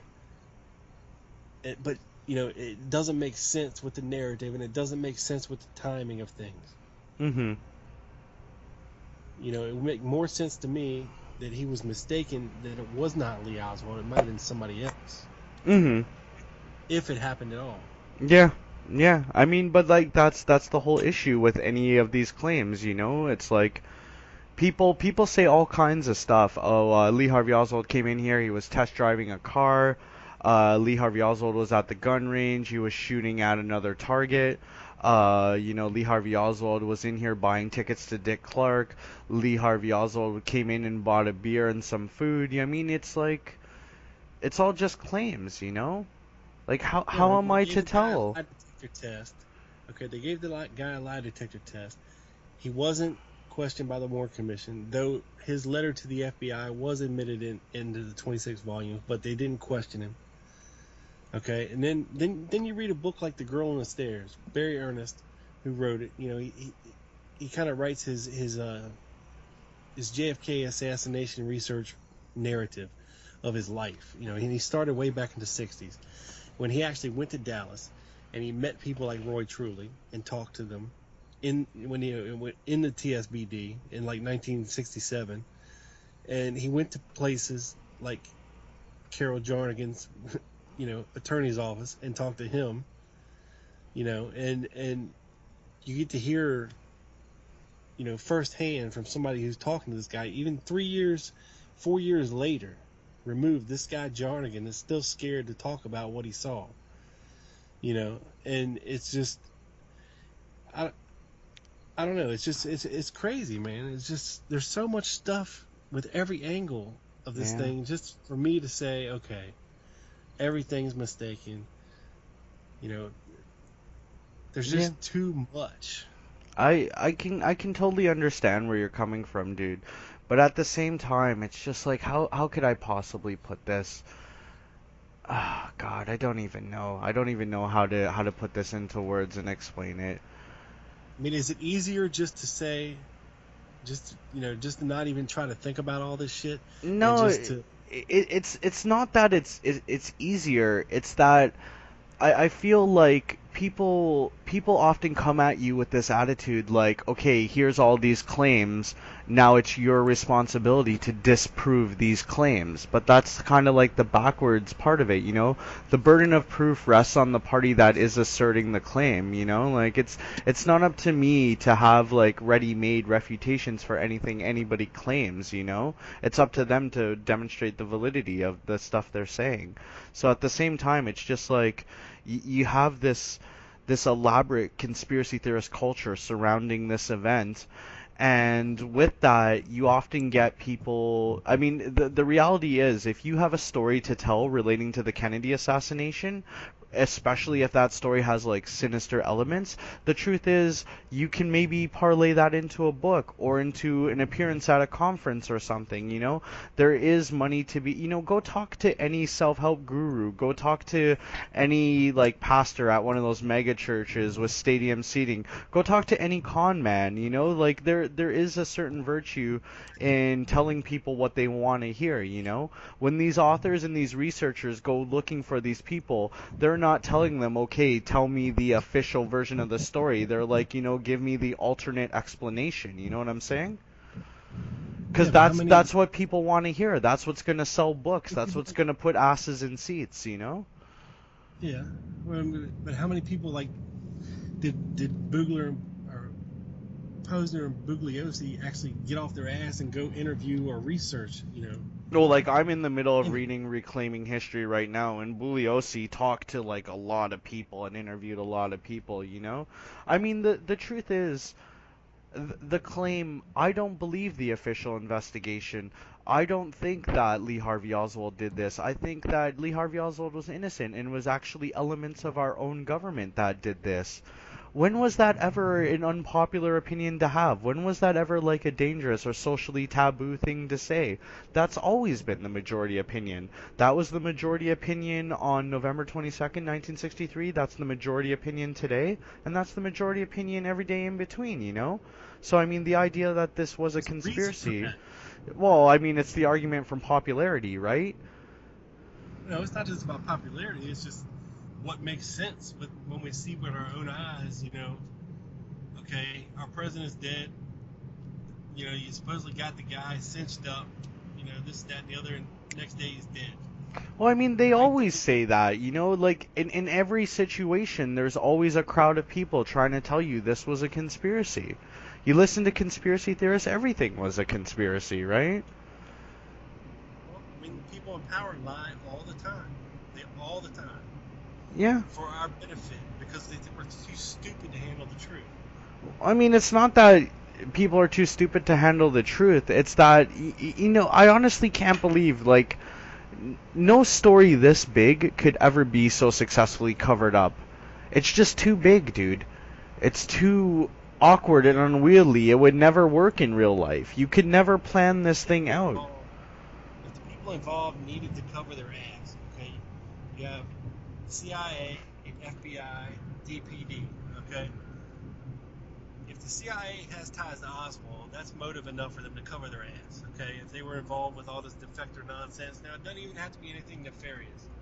It could have, I'm saying, even if they didn't plan the assassination or use him as a patsy or whatever, even if they had ties to the guy, that's motive enough for them to cover any association with them whatsoever. Same with the FBI. If they can question him, if Hoover felt that they should have been watching him more and they didn't do their job the way they were supposed to, that's motive enough for them to cover their ass. Oh yeah, when Same the shit with hits the DPD. fan, they always cover their ass. If the DPD Oswald died on their watch, you know, I mean, it's if some of their officers may have been involved in something, it's motive enough for them to cover their ass at every turn. And people, stay quiet. People wanted to interview Fritz for the rest of his life. He never gave an interview. Nope, Mhm. I don't talk about that. Click. Okay? Yeah. And not everybody had to be in on it. Not everybody had to know about it. But the certain few who did have been quiet because, not only is, hey, we'll kill you if you say anything. That's motive enough to keep your mouth shut. Or there could have been payoffs. Or, there's also the fact that, there's no statute of limitations of murder in Texas. You're not going to run your mouth. Mm. Honestly, dude, I could spend the rest of my life sitting here arguing this with you, but I gotta wrap it up for tonight, dude. We're at like 2.5 hours, man. All right, man, Honestly, Scott. like I could spend the rest of my life arguing with this with you, dude. And it's always nice to talk to you, and it's always nice to have a discussion with somebody that has like a differing point of view. But honestly, I mean, I just can't believe it. You know what I mean? At the end of the day, a little while ago we were talking about faith and religion and all that stuff. Honestly, man, at the end of the day, I think you need to have more faith to be a conspiracy theorist in this case than to not be one. And I guess you could say that's kind of the reason why I'm not. You know what I'm saying? Well, I think you need to have faith that your government is not lying to you. And that's a big leap for me because I see corruption from the top down for the past God knows how long. And it's, they do it for their benefit. They're not going to tell us what they're doing, because we don't need to know. We just need to be their little slave sheep and keep making them money. That's all Yeah. the other. Honestly, dude, I'm not like an authoritarian fanboy or anything. I'm not here being like, "Oh, the government's awesome. There are benevolent parents and we should always be deferential and uncritical." I'm not saying that at all. I don't think that that is the case in this case. I mean, yes, stuff has been classified and yes, stuff has been the release date's been pushed back, pushed back, pushed back. But honestly, I don't expect there to ever really be anything, you know what I mean? Like, I just don't believe that something so intricate and elaborate could ever be pulled off, especially when you think about the history, you know? It's like, look at all the stuff the American government could not cover up. But when it comes to this thing and MLK and RFK and whatever else, people want to say, it's just like they somehow managed to cover this all up. Is like, is our total view of history wrong? You know what I mean? Is like the history book just totally wrong? Maybe. I mean, I don't know how people kept silent on the atomic bomb, but Yeah, maybe. That's the craziest thing, and I think that that's one of the reasons that people keep coming back. Maybe it is all wrong. Honestly, I will be the first to tell you, like, I believe the lone nut conclusion, but honestly, dude, maybe I'm wrong. Wouldn't be the first time in no, my that's life I was wrong about something. Wouldn't be the yeah. second or third time that happened either. Three people can keep a secret if two are dead. There you go, buddy. There you go. All right, Mosley. Well, you've officially earned yourself Nutter Island 2. Awesome, awesome. Finally, ever since I heard the first Nutter Island, I was like, that's it. I gotta get this guy on Nutter Island too. Come to This is Nutter Nutter Island, Island dude. 2. Electric Boogaloo. You honestly, you have to name it that, dude. You have to name it that. Come to Oh, Nutter I'm gonna. Island, dude. It's not so bad. Fred James is chilling out there. Steve Rowe's chilling out there. You know, I'm hanging out there. It's not that bad. As much as I like you guys, I'm gonna stay right where I'm at. I'm gonna keep doing my thing, and we can agree to disagree. But I know, Mosley, it's getting late. I will let you go to bed, and we will wrap this sumbitch up. I appreciate you coming on and talking about everything. Always good to talk to you, Scott. Thanks so much, buddy. It's always a good joy to come on your show. I'm going to use this opportunity to plug you, everybody. You need to listen to the Lone Gunman podcast with your boy Rob Clark. Buddy has an interesting topic every week. If you have any interest in the Kennedy assassination at all, there's no reason for you not to listen to it. That's right. And everybody check out my buddy Doug over at the Dallas Action doing his thing. And also my buddy Will's site, JFK Primary Sources. That's primarysources.wix.com. And if you're interested in doing research and you want to go straight to the documents and the primary source documents, that's where you need to go to start. So be checking that out. And Scott, I appreciate it, buddy. All right. Thanks so much for having me on, buddy. Hey, no problem. Let's beam this sumbitch up to the satellite down directly to these people's ears. This is your boy and Scott Mosley, Nutter Island 2. Peace.